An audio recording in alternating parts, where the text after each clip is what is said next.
I'm still recovering. That was amazing. Once again, we're going to ignite first the Center 13 engines. To see that coming up here momentarily. Engines in startup. This is going to come down to 3 engines as the booster slows down for its... And we just heard the sonic boom.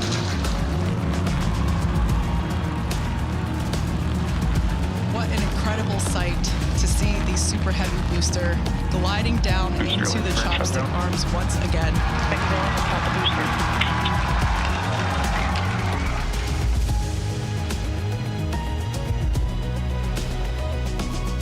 And we just saw some engines go out. It looks like we are losing attitude control of the ship.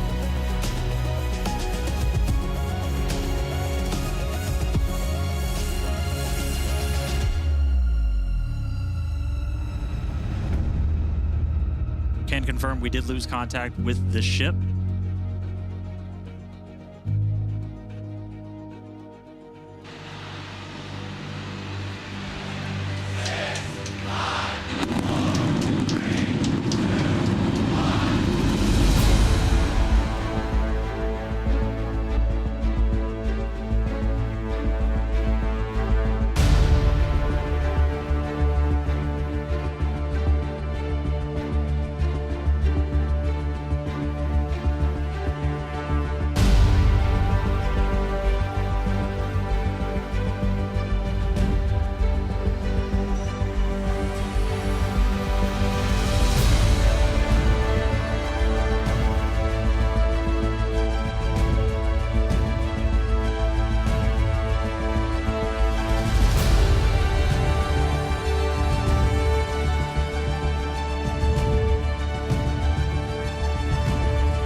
Does look like we lost telemetry.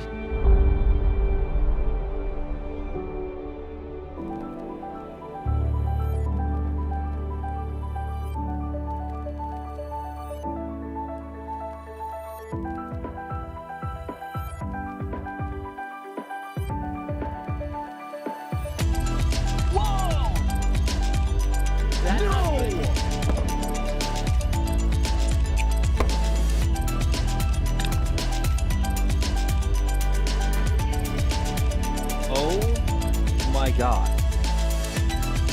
Ship 36 just blew up. Ship 36 just blew up. It just blew up.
minus 8, 7, 6, 5, 4, 3, 2, 1.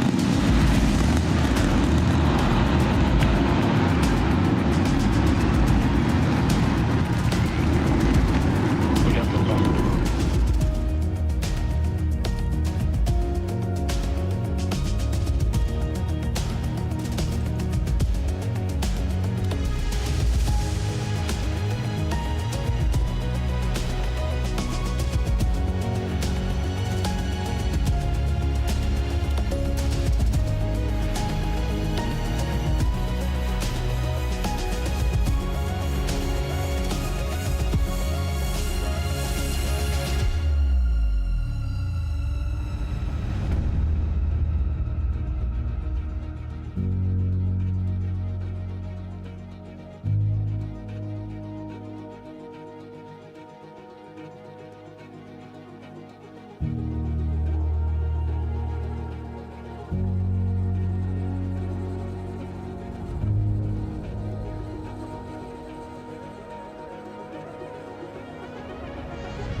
Mac Q.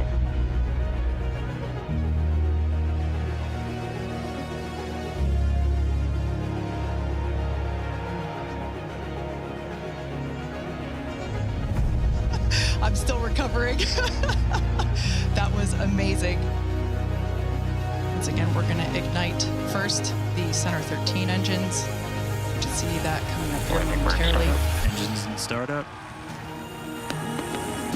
This is going to come down to 3 engines as the booster slows down for its. And we just heard the sonic boom.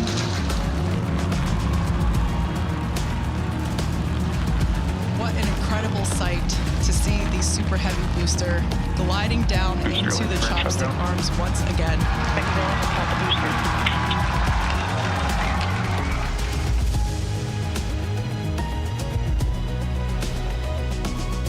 And we just saw some engines go out. It looks like we are losing attitude control of the ship.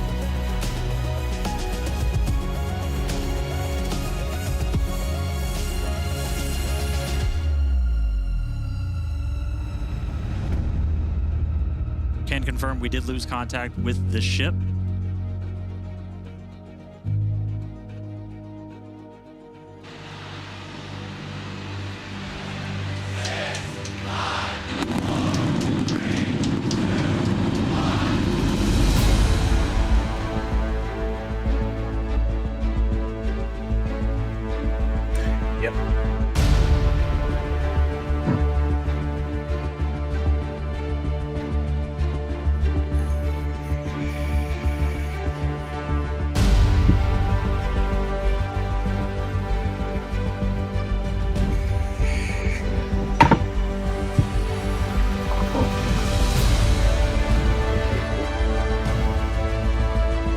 I better go get another beverage real quick.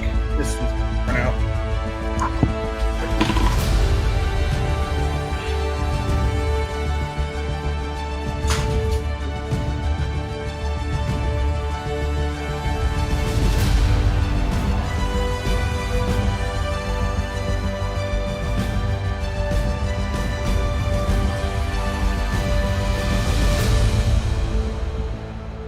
Does look like we lost telemetry.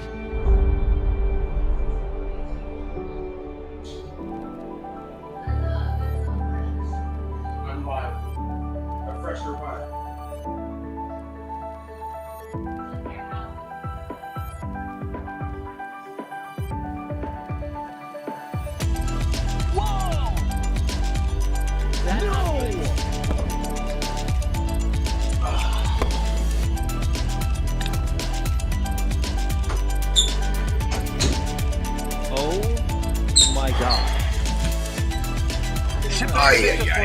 Ship 36 just blew up.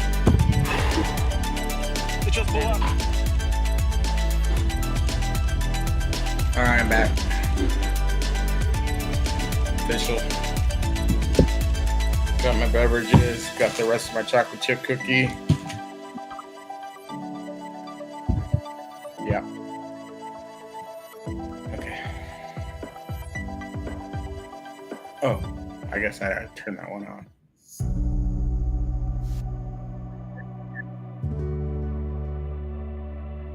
You guys can hear us, can't you?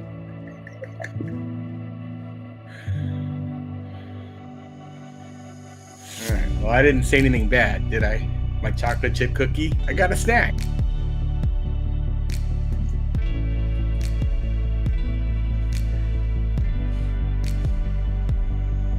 Turn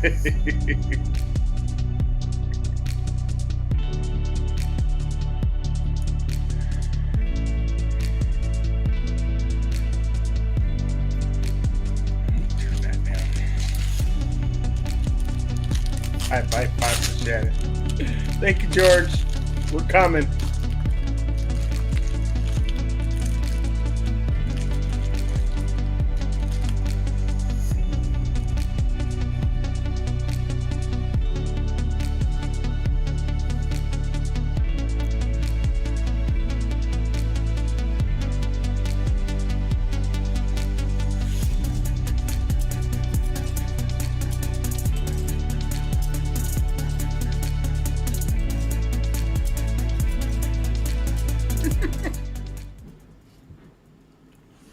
It's all mine.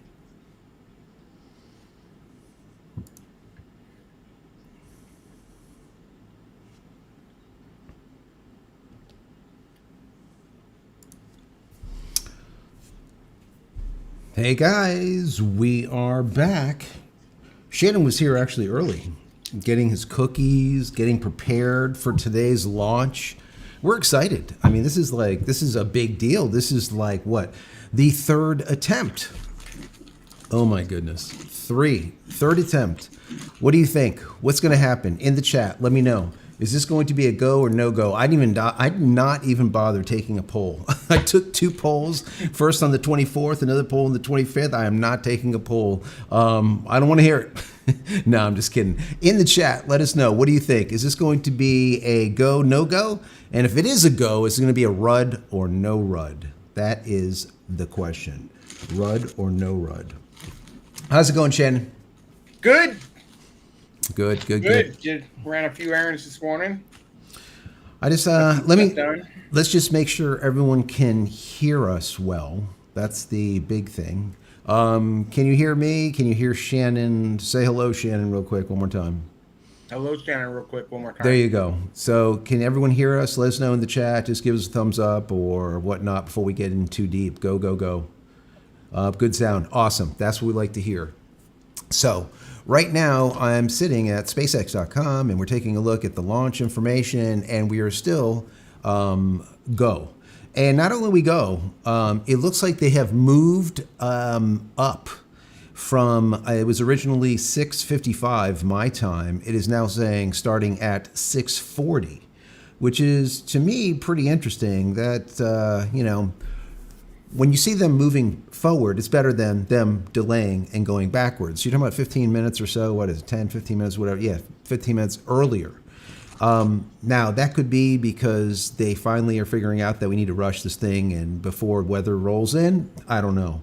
But we're currently seeing 6:40 my time, and my time right now is what? What are we at? We're at 5:40. So about 1 hour. When they are going to go live. We're still showing about a T-minus 1 hour and 51 minutes, but we will see. We will see how it goes. So let's say hello to some people in here. Who is in the chat already? There's a lot of people been talking back and forth. We got Fragile is in the house, Dutch Linux. I'm going to go through really quick. We got Christopher. Mick is here in the house. Radioactive Texan is here. Honey Badgers, thank you for being here. Let's see, BBQ, farming, and more. Gonna be scrubbed. I love it. We'll see what ends up happening. I don't know if it's gonna be scrubbed or not. We'll see. Country Soldiers in the house. Robbie, thank you for being here. No one is here. I like that. No one is here. Dominic is here. Who else do we have? George, thank you for being here, George. Speed Racer. Of course, we have Peter in the house. Is Mo here? I didn't see if Mo was here. Mo, if you're here, thank you for being here. Jeffrey's here. Amy is here. Michael. Who else we got here? Scrolling down. There's a lot of you guys in here already. Wow. All right. I like it. I like to see it. Invisible River. Invisible River Ranch. Interesting. I like that name. Very, very cool.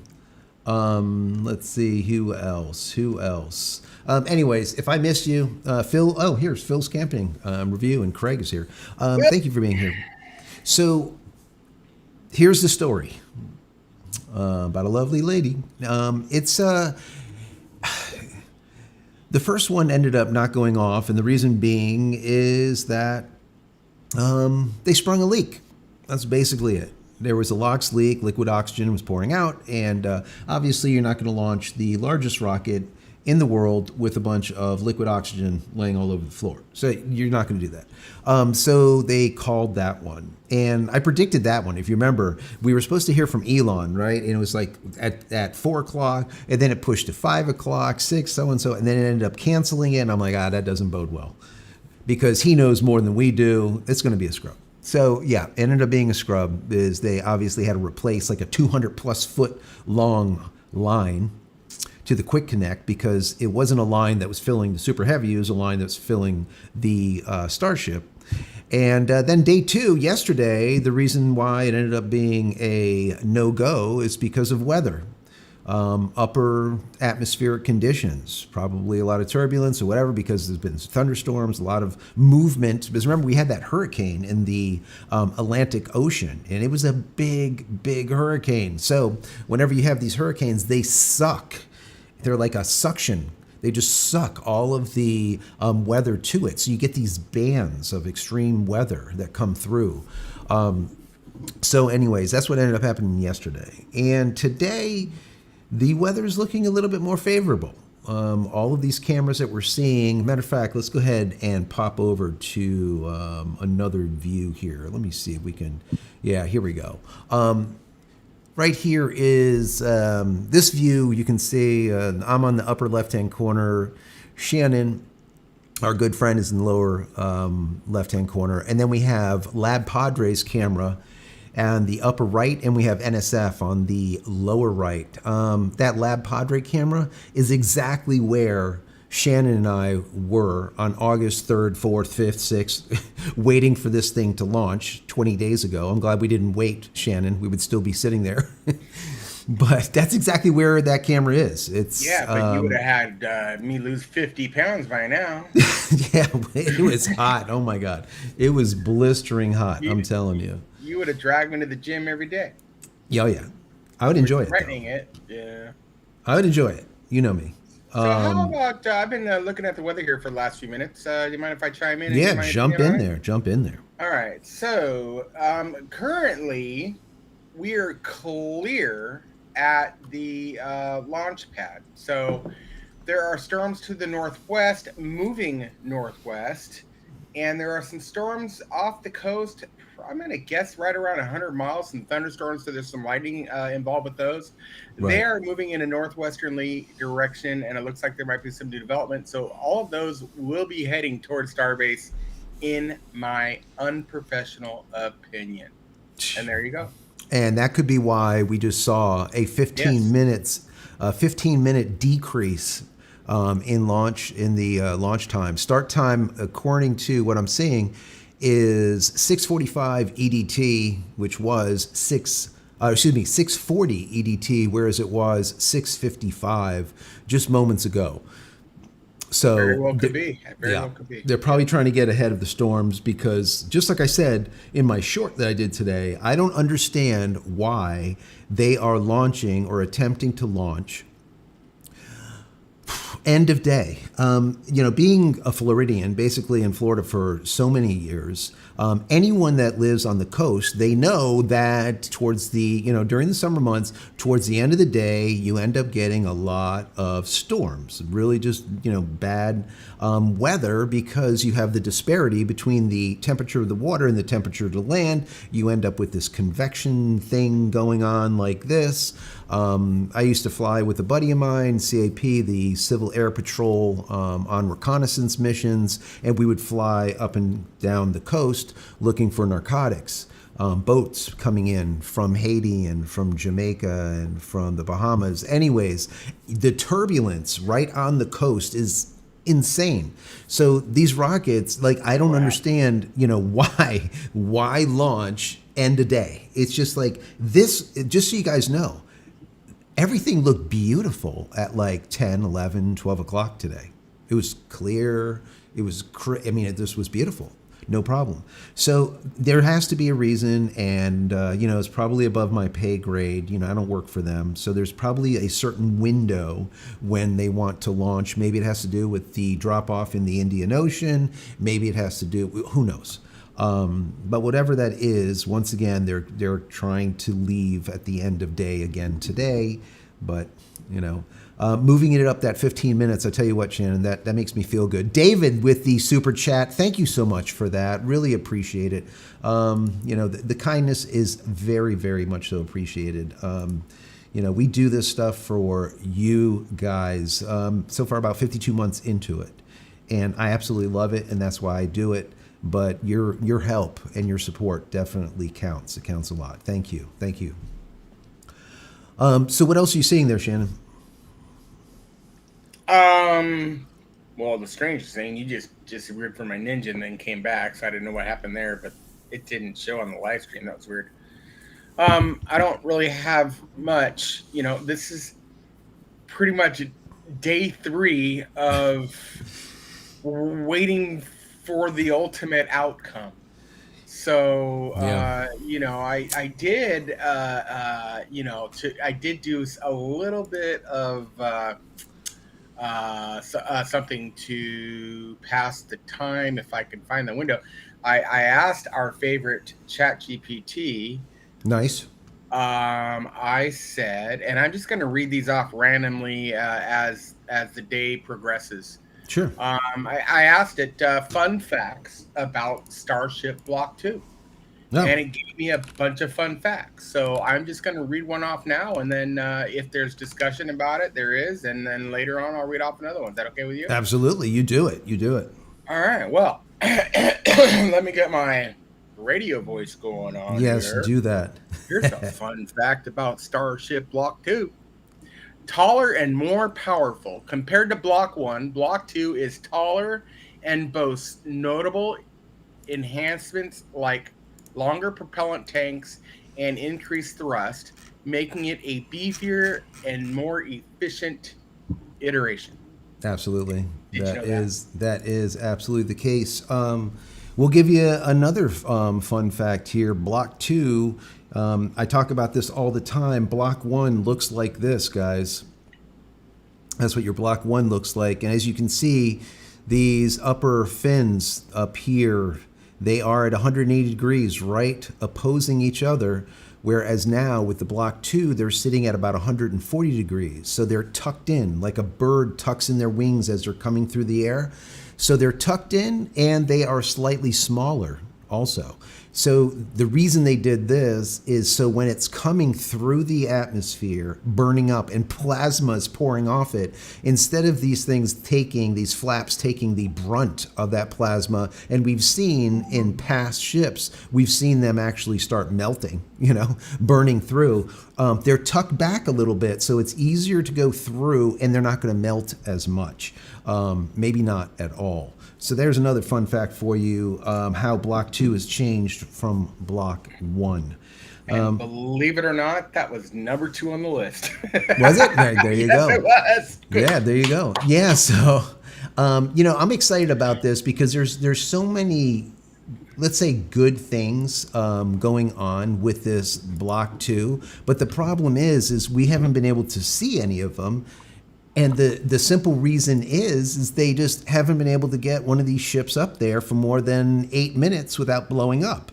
So all of the team over there at SpaceX, for example, the TPS team, the thermal protection team that's out there, those guys have been doing a ton of work on different ceramics, different composites, metallic heat tiles, actively cooled heat tiles instead of passively cooled, just a ton of things. And that team has got no data to show for it for literally over 8 months. It's a shame. There's no two ways about it. It's just simply a shame. So hopefully this changes, and it changes sooner than later. And maybe today will be that sooner day when they can actually get information. I also want to see that Pez dispenser open up and launch out the Starlink satellite duds or dummies. If you guys don't know, they're launching 8 of them at about 16,000, I think it's kilograms, right around there. That comes to about, I think it's right around 4,500 pounds each. So these things are not small, and these are mass simulators. So they're not the actual SpaceX Starlink version 3 satellites, but they are simulators thereof. Matter of fact, come to think of it, let me show you a video that they released on X today, guys. I'm just gonna, you're not gonna see us, but we'll talk over it. But now check this out.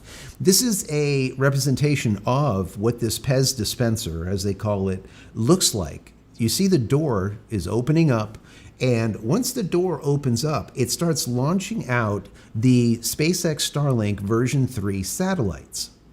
And it literally works like a Pez dispenser with like a spring, at the bottom. And it just slowly, there's like a carriage system that slowly moves these things down into position, launches the next one, moves down, launches the next one, moves down, launches the next one. Very, very cool stuff. So this is Automagically. So this is what we have to look forward to actually seeing today. Obviously, these are some crazy angles that we're not going to be able to see unless there are some cameras out there for us to be able to see that. It's not going to happen. But either way, at least you know what's going on. And my understanding is there's going to be about 30 cameras out there, 30 new cameras that are on the ships and outside the ship and all over the damn ship. So we get some just amazing footage. So I'm excited for this. There is a lot of stuff. Go ahead with the next fun fact. Let me answer. Got a question come through? Somebody said they are what they okay. Buster and Phyllis want to know why dummies, just to test ? Absolutely. So a dummy satellite would cost probably, I don't know, let's say $500, where a real satellite would cost millions. Yeah. Right.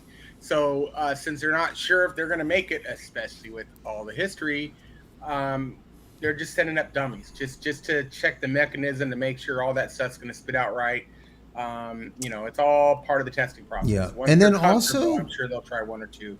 Yeah. And then also the side note to that, let me add, is that they need to release those dummies at a certain altitude, and the ship will not be at that certain altitude anyways for them to use those thrusters to be able to get up to the magic altitude. The old SpaceX Starlinks were sitting at about 530 kilometers, 540 kilometers, where the new SpaceX Starlink version 3s are going to be sitting at about 320 to 340 kilometers. So let's just call it 200 kilometers closer. Now, people are going to be like, well, why are they doing that? What is the reason? Why does that help us as Starlink users for those satellites to be closer? Well, there's a bunch of positives and there's a couple of negatives. The positives are just simply they are closer, meaning that we're going to get faster speeds and we're going to also get lower latency, meaning your milliseconds or your ping. That is very, very important. Elon Musk has been looking for sub 20 milliseconds for ping, for latency, and he's getting it. I'm seeing latency about 14 to 15 milliseconds here and there. So when these new Starlink version 3s are up there, 12 to 15 milliseconds will not be a problem at all. That's a big, big deal. Also, the amount of coverage, now this is a negative, the amount of coverage that each one will be able to cover is going to be less. Just think about when something is closer, if you have a beam that goes out in a cone, when you go further away, the cone gets bigger. You're able to satisfy more people, right? As you get closer, the beam gets tighter. So less people. So you need more satellites when you are closer, but you're getting faster speeds, lower latency. So it's a trade-off. The other negative to being closer is you're going to experience more atmospheric drag. There's going to be more pull on those crafts. So they'll only be able to stay up there instead of 5+ years. Maybe they'll stay up there for 3 to 4 years. There will definitely be a reduction in the period of time that they can stay at that specific altitude. Once again, the closer you are, the more drag they're going to experience and the shorter period of time that they can stay there, unless you add a ton more fuel, and they're not going to do that. So they'll be swapping them out a lot more frequently. So there's, once again, a give and take. There's positives and negatives to being closer, but they are going to be closer.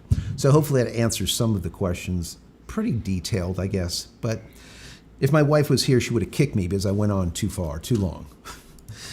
Give me another one. Give me another one. It's your show, Joe. That's it. Just give me something good. All right, so we're skipping number 2 because Joe covered that. There thoroughly. You go. So 25% more propellant capacity on the subject of propellant. Right. Block 2 upper stage holds around 25% more fuel than Block 1, greatly boosting its range and mission capabilities. Yep, absolutely. And by introducing more propellant, they ended up having to make the craft larger. And when they did so, that's when a lot of the problems happened. And I talked about this ad nauseum when they ended up making it longer, and we saw IFT-10 blow up, and one of the causes was harmonics. Basically, if you think about, if you strum a string on a guitar, right? If you have a string that is extremely tight and you strum it, right? You get that high-pitched sound. But if you get something that's more loose and longer, it will vibrate more and you get a deeper sound, more resonance, right? Harmonics. So what has happened is now all of a sudden you got a ship that's, let's say, this big, now it's this big, and you're getting more of that resonance, more of that harmonics. So they put in structural improvements to keep it from basically vibrating itself to death. And that's what was happening with IFT-7. IFT-8 was a little bit different. There was fires, and it's just been one headache after another. So, but anyways, that is one of the reasons why I said, the actual ship, the structural, the integrity of the ship is not what it was with the Block 1s.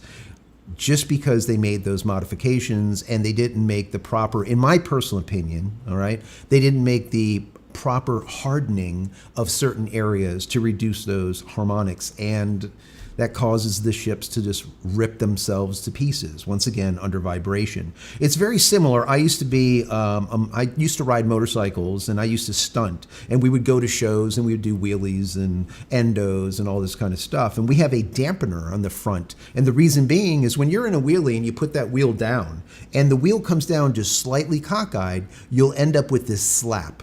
Tank slapper. It'll start out really small, and then it'll get more and more and more until the entire bike is slapping back and forth. The death slap. So, and it will just launch you off. And that's basically harmonics. It's the same type of thing. It starts out tight, and then it just gets worse and worse and worse. And the only way to stop it is to let go of the throttle and let it slow down. And that's why they were actually doing some of that in the last launch, but we don't want to get into all of that detail. Another one. Let's jump into another one. Actually, I love these. Let's catch up on the chat real quick. Yeah, go ahead. So, by the way, if you have a question for Joe, make sure you put either at JCristina or put a capital Q in front of it so we know it's a question. Yes. So Amy Wedemeyer, I think I got that right. Thank you, she Amy. wants to know if space junk is a problem yet. So that's a really good question. Before I answer it, I want to say thank you to Shannon. Thank you to you for 20 gifted memberships. So if you're someone that got one of those gifted memberships, please say thank you to Shannon. He's been supporting the show for so long, and I mean, we are indebted to him. He does just a wonderful job, and he does it because he honestly just loves this stuff. So thank you so much, Shannon. I really do appreciate everything that you do. When it comes to space junk or space debris, as of right now, it's not an issue. And even when you see maps of the world with all of these satellites, and you see all of these pins, right, all wrapping around the Earth, those satellites are, if you were to take those dots and transform them into the size of the actual dot in comparison to the Earth itself, the satellites would be like the size of a football field or more. So they don't really truly represent what the satellites look like. So all of the junk that you see, it's still in a vast amount of space. That being said, it will get worse and worse and worse over time. And yes, there will come a time when we have to worry about the Kessler syndrome or the Kessler effect, basically where one particle or one satellite bumps into the next, causing it to explode, and now all of a sudden 2 turns into 4, 4 turns into 8, 16, and so on and so forth, 32, 64, 128, and then you exponentiate the number of pieces of debris, and eventually it will make it so that LEO, or low Earth orbit, is impassable. We won't be able to exit our Earth and get to Mars or get to the moon or get to anywhere because there's so much junk. So we're not there yet. All right, so even though you see all these maps of the world and it looks like there's millions of little points and stuff, just understand, if you were truly to see the size of the satellite in comparison to the Earth on that, let's say, representation, you wouldn't even be able to see the dot. It would be smaller than a pixel, okay? And people don't realize that, so they get nervous because it looks like the whole thing is engulfed with satellites. Just understand how vast space is. And there's not that many. Okay, it seems like a lot, but there's not. Hopefully that helps.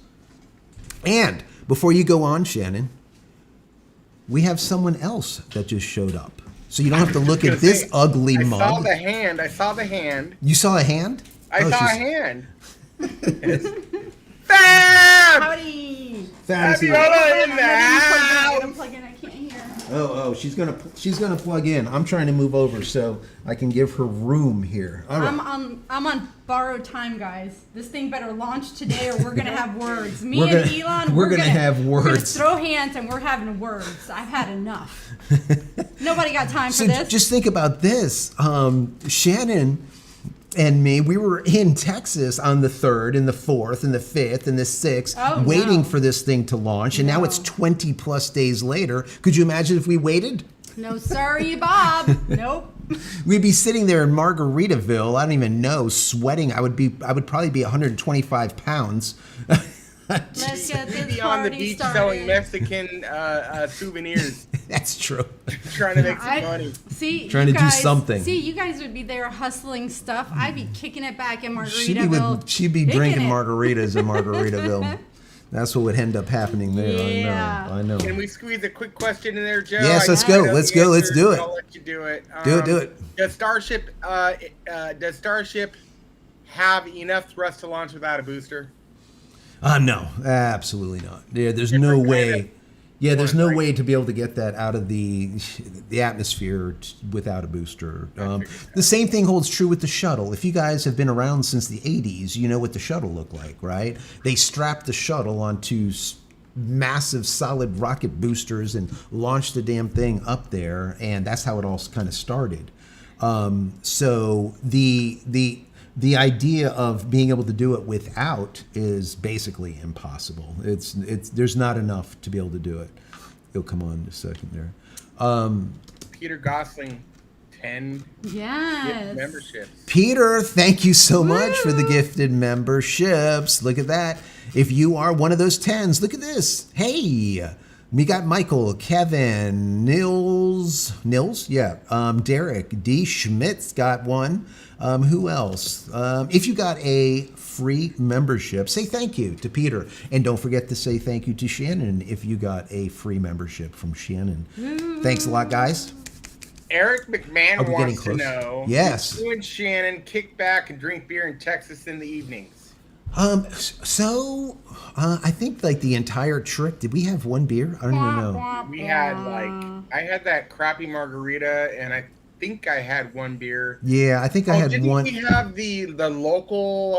Yes, the local beer. That's exactly Yes, right. We had yes. one local beer at you the guys bar, are and that was really like party that was animals. it. And then, matter of fact, we went to that pizza joint. Remember, we went to the pizza joint that was actually better than the pizza that I had when we were in Europe, in Sicily, Wow, and in Joey. Italy. Honest to The God, pizza joint. that pizza You're a joint. partier. It was unbelievable. So, but yeah, it was actually better. It was better than the pizza that we got just outside of the Hey, Vatican. listen, JC, So, this isn't working. hey.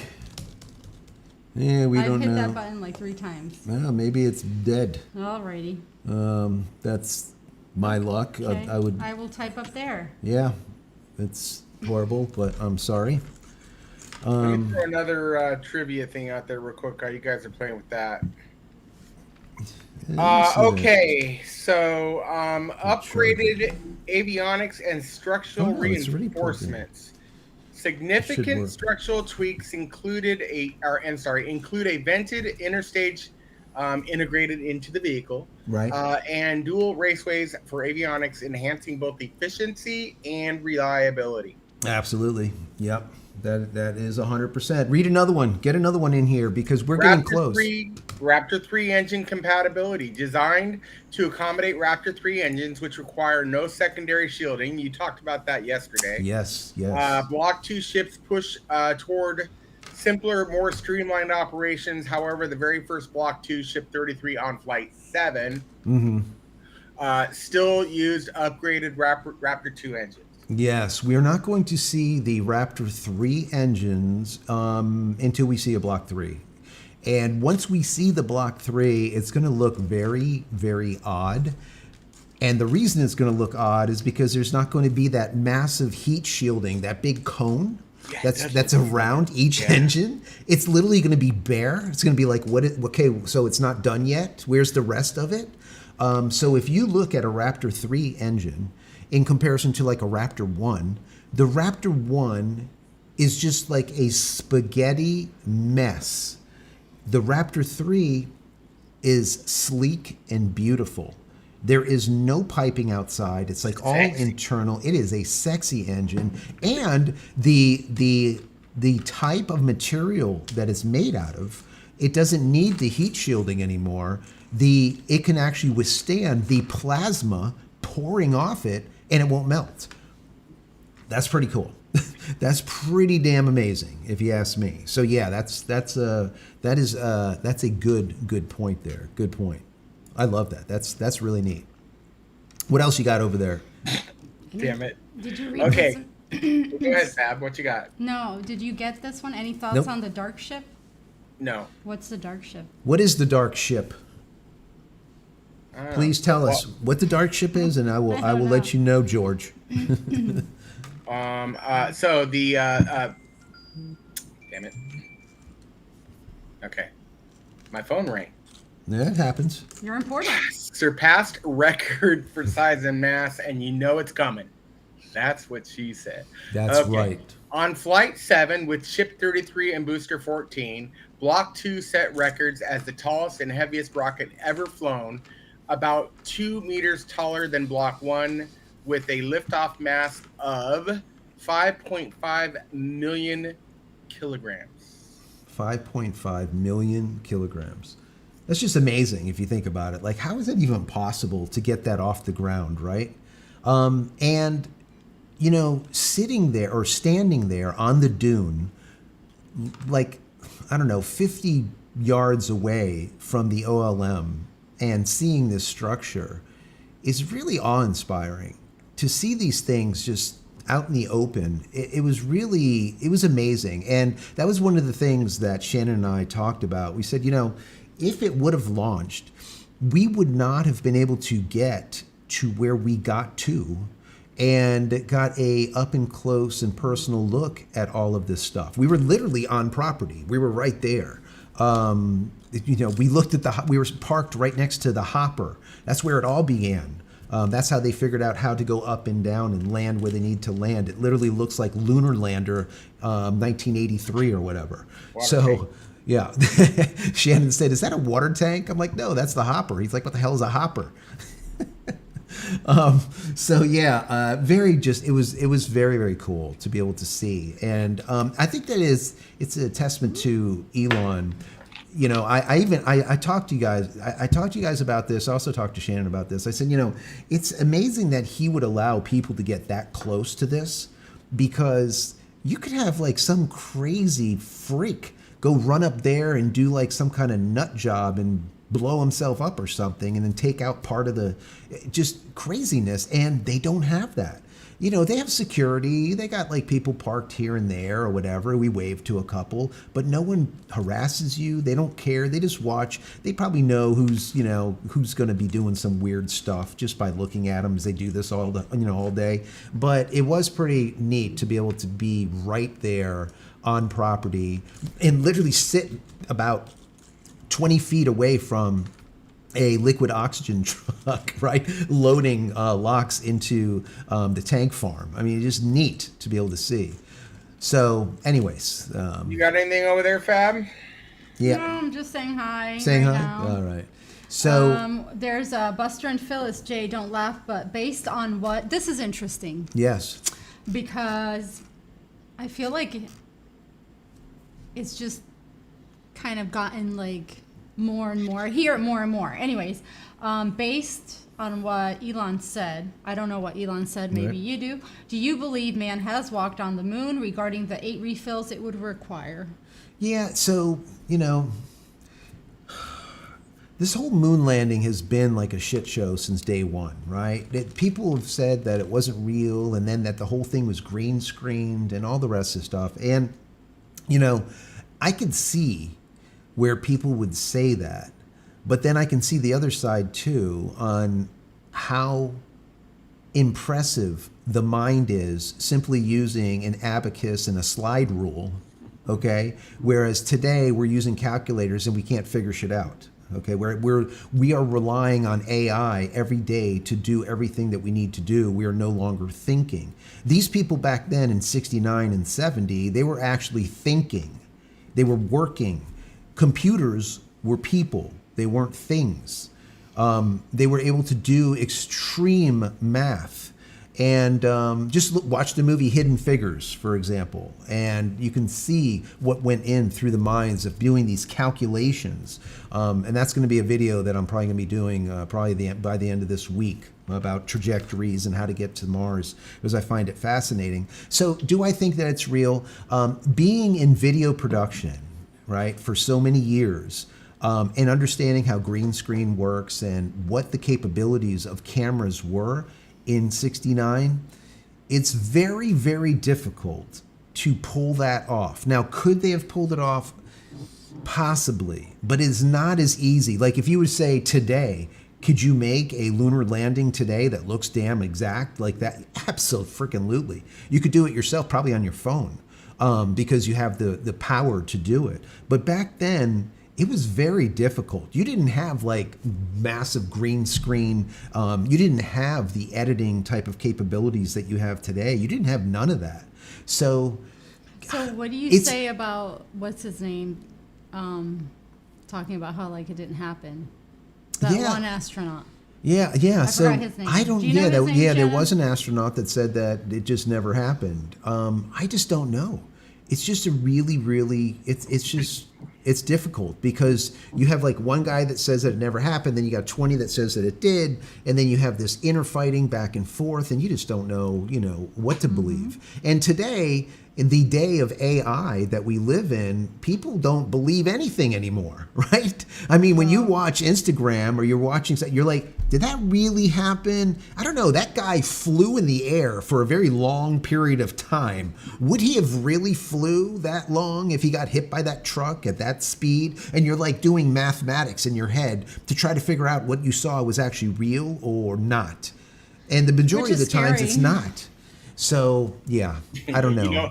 You know what I run in with AI, not to get too far off the subject, but yeah. Obviously I advertise on Instagram, I advertise on Facebook. Right.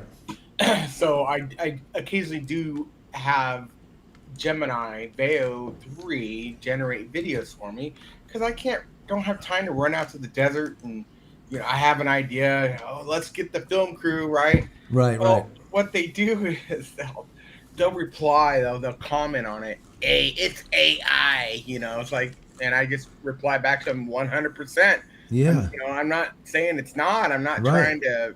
I'm just creating an ad, Yeah, it's just an ad, dude. Of what it's not I'm real. To communicate. On the bottom, you got to put like, the disclaimer. This is made with AI. Yeah. It's not real. I have nothing Relax, to hide. guys. It's just one of those things. Yeah. I'm I don't have a digital creator on staff. I am the digital creator. So yeah, no, absolutely. So just so you guys know, it's 25 minutes before SpaceX goes live. Once they go live, we're going to shut up a little bit in 25 minutes and listen to them, see what they have to say, and get their weather reports and all the rest of the stuff that they do. To see what's going on or what's not going on. And I have a comment. Can we close out the whole moon thing real quick, Tab? What? Okay. Yeah, she looks so enthused. No, wait, what? The moon thing. So what I don't understand, it was a discrepancy about fuel. Is that what that is? Yeah. Oh, Christopher Yeager. Yeah, he said they didn't have enough fuel. They didn't have enough I fuel. thought you launch it, you get it up to speed, and then it just coasts, right? I thought that they were using the space for it, like so you have to the atmosphere outside. Yeah, you have to. That was the same thing that held true when it came to. Remember, it went on Atlas, Is right? that not what the whole Hidden Figures was based on? Their calculations. Pretty much calculating fuel, calculating drop points and whatnot. Yeah. Anyways, the hardest thing is to break out of the atmosphere. Once you're at zero, you're at zero gravity. That's it. You're pretty much done. You don't have to worry about it anymore. And at that point, when you propel yourself, let's say in this direction, you will go in that direction till the end of time, until you hit something. There is no drag in space. Right. So yeah, the biggest thing is the amount of fuel it takes to get to orbit. And that's one of the reasons why I was talking in yesterday's feed and I was saying, listen, when we go to Mars, okay, and the first ships need to launch by 2026, because if they don't launch by 2026, they're not going to launch, period, until 2028, because there's 780-day span in between launch windows, and the window is only 56 days. So, but you need to have a SpaceX Starlink or a Starship sitting out there as a refueling vessel. So one Starship can come up, dock to it, refuel, break off, and then go to Mars, because it expends all of its fuel, or a good portion of it, just getting out of the atmosphere. Right. So, so unless they can get the booster to take it up any higher, right? It does. I mean, honestly, it doesn't matter, because you still have to break orbit, right? So when get into orbit, and it takes you're basically dumping the full amount almost to get there. So what they're going to end up having to do is have a gas station, another Starship, a gas station sitting in orbit, and then they're going to have to bring fuel to it and fill it. And once it's topped off, then they'll bring in a ship, load it, and take off. So that's a lot of work to happen by next year. So these 8 months have been, I've said it, a pebble in the, like a stone in the sandal of Elon Musk. I mean, it's just been, it's hell. because IFT-7 blew up, IFT-8 blew up, IFT-9 blew up. Then you see ship 36 that blew up just sitting there being fueled. Never mind even started. That blew up. Then they tested this, ship 37. Raptor went out. They had to go and replace the Raptor, go and test it again, do a spin up on it, and so on and so forth. It's just been like one thing after another. I'm telling you, it's like the black cloud, what has happened since Block 2 came out. That's why I said get rid of Block 2. Go to Block 3. Don't even launch, ship 38. Just stick with this 37. If this thing doesn't work, don't just stop. Just call it good. Save your money. Go to Block 3, and the Raptor 3s, and all the rest. Anyways. All right. George said the dark ship is an orbital ship that has never been confirmed by anyone. Still, they're circling and engaged periodically. Oh wow! See, I didn't even know about it. That's cool. Shadow 1028. Star Trek and the Borg was a warning. Not that the Borg will come to us, but we will become the Borg. It's possible. It's possible. Gonna finish off the space talk really quick. Christopher said, what about the radiation up there? Yes. Back in the day, right? It's a big issue. And Buster and Phyllis said, Elon said 8 tanker refuels to pull it off today. Yeah. Robert said, Jay, the old sci-fi saying, when you are halfway to the moon, you are halfway to anywhere. If you have the time, you do not need a lot of fuel to get to another place in space. Exactly. That's exactly right. You just have to have the time. And I agree with John. They need to use the NASA nuclear power motors that can jump on any ship, and take it to the moon faster than the ship can do it itself. Yeah, no, I agree with that. I agree with that. They need to. I've said this before. Nuclear is the way to go. Propellant is not. It just simply isn't. I mean, there's a finite amount of it, whereas with a small mini nuclear reactor, there's a ton of energy there, and it lasts for a long, long period of time. And even if you don't use like a ton of uranium or plutonium, and you use something that has a very short half-life to it. I'm not going to get into half-lives and all the rest of this stuff, so that it's a little bit more safe. So if they do have to plunge the damn thing into the ocean, they're not going to have to worry about like a massive reactor sitting at the bottom of the ocean. It's small, and it's encapsulated. But anyways, I think that that's the way to go, and they probably will end up looking into that. I just don't see this whole propellant thing and making making liquid oxygen and having enough, and then the methane and all the rest. It's just like, I don't know. So we'll see. We'll see how they go with it. So on that note, I agree with John too. John Wolfe. There is no way to now look at history. We don't know anything about what we thought we did. And that's the whole thing. I've said this so many times, that they teach our kids, instead of how to learn, they teach them how to memorize facts that turn into fallacy within a short order. And a short order could be 5 years, could be 20 years, but that's still short order, no matter how you look at it. And that's what they do. They teach them a ton of garbage, and it ends up being bogus anyways. So yeah. For me, I really would love to see us go back to teaching the kids how to learn, and then they can actually figure out things on their own instead of just learning useless facts, which aren't facts anyways. There's adults that need to learn how to learn. Yeah, well, that's true too. What do you think? Do you know how to learn? Shannon, do you know how to learn? Shannon's important. He's doing something. Oh, okay. You know what I'm doing right now. I don't know I what you're got doing. steam coming off my head. I haven't done it yet. All right, you I do have steam a it up. weather update. Okay. Let's hear Looking the good. weather. What is the Looking weather? good. Looking Is good. it? We're go for launch on weather. Well, this thing doesn't tell me anything about the upper atmospheres, but all those thunderstorms that were 100 miles off the coast have dissipated. Sweet. Yeah. That's what we want to hear.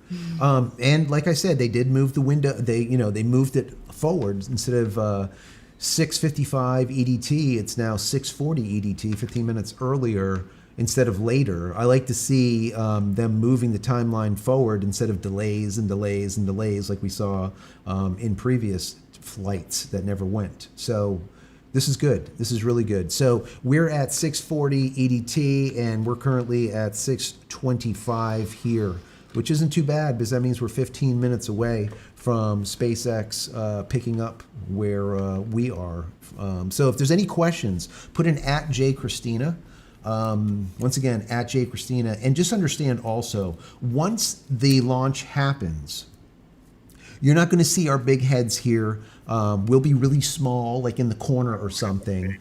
And yeah, I got a big head though. I do not have a big head. So- I do, however, have a huge forehead. You, I have a sweaty I think forehead. I'm related to the aliens, so I feel like, you know, I think they're there. Hey, I have that Look DNA. at this. Look what's in front of me. Look at that. Wow. IFT-10. What do you think? What do you think? You love it? I'm sorry, I'm not looking at you. You He love doesn't it? want to look at Yeah, you. so yeah, we got these. We got I these still got the come weather in. map up. I'm sorry. We printed those up just as like to commemorate this, you know, launch X, as I call it, which is launch 10, which is great for me. I love it. I think I've always said it's going to be the end of Block 2, but we will see. We will see. There might be one more launch, which will be Ship 38, but we will see if All right, real it happens quick. or not. Peter Gosling said Mythbusters proved the moon landing was real. There you go. And hold on, Jeffrey Sewell, have you tested out a peak dew power bank for Starlink mini dish? I have not tested out that specific power bank, but I know from hearing from you guys that many of you have used like JCristina, EcoFlows. Matter of fact, I'm almost positive Shannon has a battery backup available on his website, don't you? I think so, which is all. Indeed, I do. Which you can use to power your Mini too. That's the one thing that's really nice about the Mini. It doesn't require like 17 volt DC, you know, it can use like from 12 to like 48 or something. It's like it's a very big range, which is really sweet. And it uses the barrel connector. So you don't need like a, you know, $100, $200, $300, $400 sine wave, a sine inverter. So you don't lose 10, 15, 20% of your power in inversion, moving from DC to AC. You just go straight DC to DC. And I asked that they did this since day one. And they finally did it, guys. They finally did it. So this is really big for anyone that is into RVing, you know, overlanding, camping. Doesn't matter what it is, that are using some type of solar array, you know, some type of EcoFlow, JCristina, some type of whatever battery unit, because you go directly into it with that barrel connector. You don't have to have an inverter sitting there running and sucking your power for no reason. So this really is a big thing to me. What do you think, Shannon? I think it's a great thing. I just love the having the ability to go out in the middle of nowhere, and a lot of races that we go to, that's a fact, and still have connectivity. You know what? Yes, but no. I miss before the internet. I really do. You think? Yeah. I do, but it's so fun. You know what I mean? Yeah. Just consumes most of my life, and that's the part that sucks. But yes, the freedom to just go anywhere you want to and connect and have a video conference, or, you know, with your grandkids, seeing how they're Right. doing, or I mean, you can work from the middle of nowhere as long as you have power. You know? I mean, so just when we were visiting Boca Chica, when we ended up visiting Pad A, Pad B, now they call it Pad 1, Pad 2, when Shannon and I were there, he brought along his Mini, and we had it on top of the balcony, right outside the balcony on the 19th floor, overlooking the pads from Margaritaville. And that thing was a trooper. I put it through its paces. It was actually pointing outward, and it was hooked up and really quick. And then I slowly angled it further and further and further until it was finally pointing straight up, angled at a solid concrete floor above us, another balcony above us, and then angled it even further, like into the apartment, and it was still getting signal because it has this new means of pulling in the signal and whatnot. So it's pretty impressive. Pretty impressive. So anyways, yeah, the Mini is something that, like, if you are a, for example, a trucker, and you do like across the US, you do like on-road trucking. Well, hell, you take a Mini, you stick it on the top of your truck. It doesn't matter where you go. It doesn't matter if you're T-Mobile, your AT&T, your Verizon, or any other crap doesn't work. Guess what? You got connection, full connection. Which is really pretty powerful. So you could do VoIP, you could do voice over IP, make a phone call, you can get internet, you could also do mapping right through Google if you wanted to.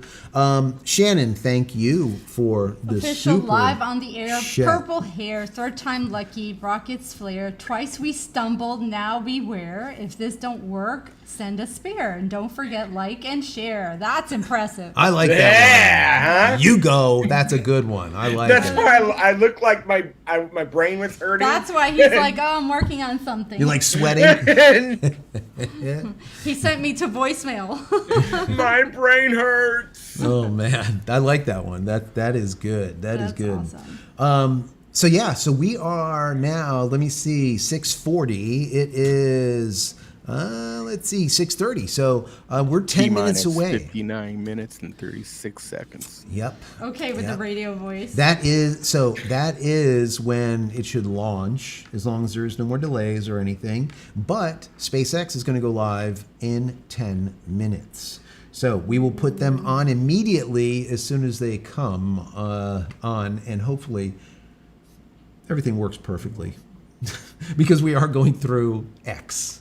We tested it this morning. We did test it, so fingers are crossed, and hopefully it all works. We will see. We will see. Listen, it better go off because it's going to be me and Elon. Yeah, it's going to be this. Okay. Well, remember, it's 3 times now. This is the 3rd time. Making me But come out remember, here running we like actually crazy. flew out. I flew out, and you drove like 18 hours to get there or whatever it was. All for Elon.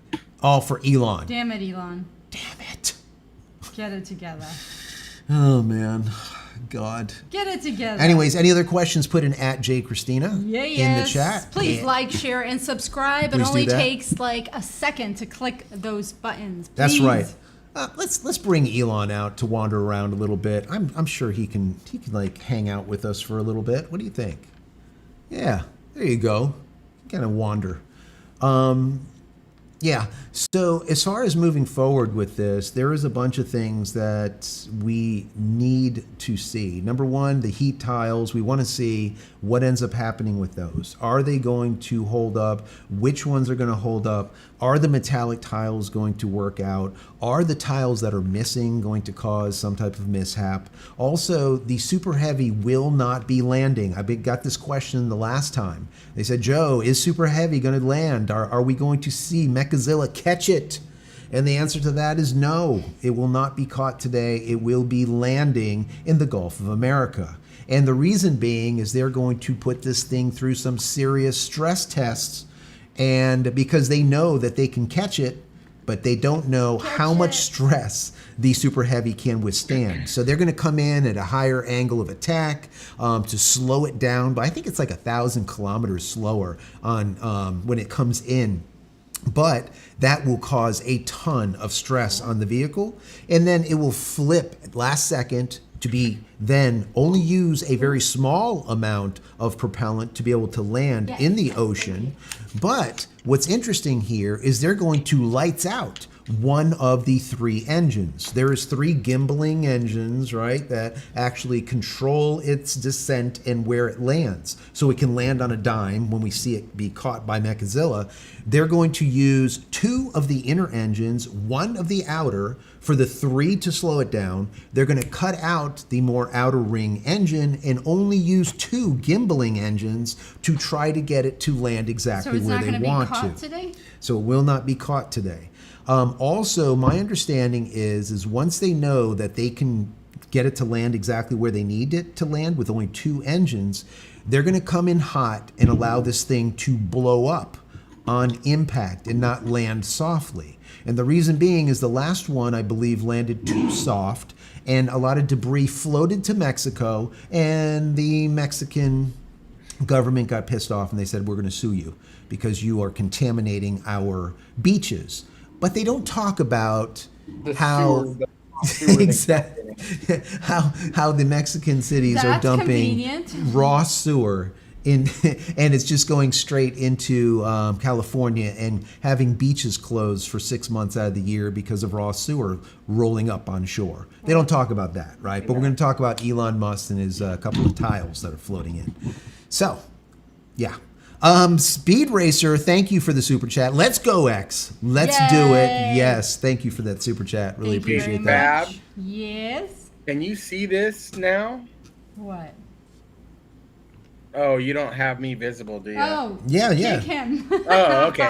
I went over it with a permanent marker, so I have it I love on it. deck just in case. Just in Okay, case I just in start case. talking forever. Yeah, I appreciate that. Hey, Joe. Oops, damn it. Okay. Did you know that even though Flight 7 ended in failure, that the upper stage exploded mid-flight Block 2 still saw a successful booster catch after SpaceX's chopsticks, which you just talked about, recovery Yes. arms? No. I said it all too fast. And I read it too fast, but No, absolutely, absolutely. That's So- one of the reasons they've caught, I think, 3 super heavies so far. So they know how to catch super heavy. It's not an issue.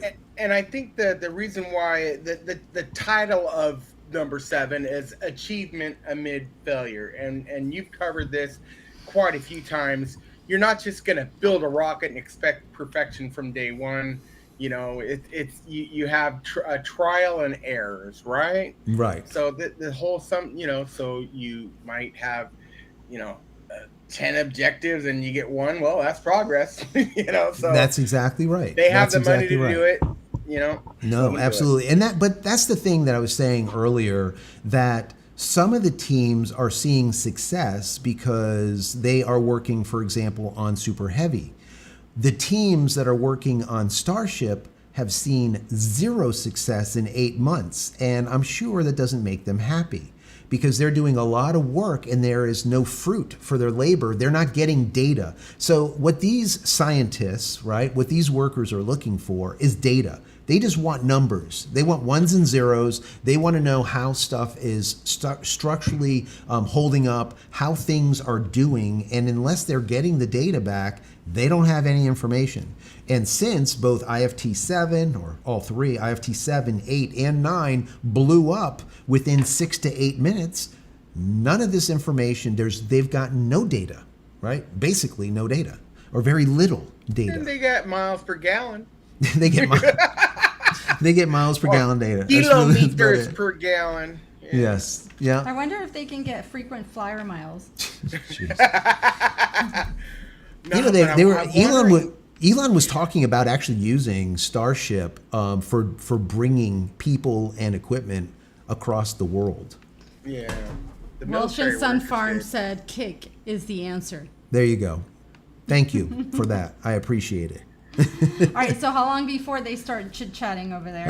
We're looking at T-3 minutes. Sweet. So we're going to keep on refreshing this page. It's still saying starting at 6:40, and it hasn't went forward again. Because remember, it started out with T-minus, or originally it was at 6:55 Eastern Daylight Time, my time, whatever time it is for you.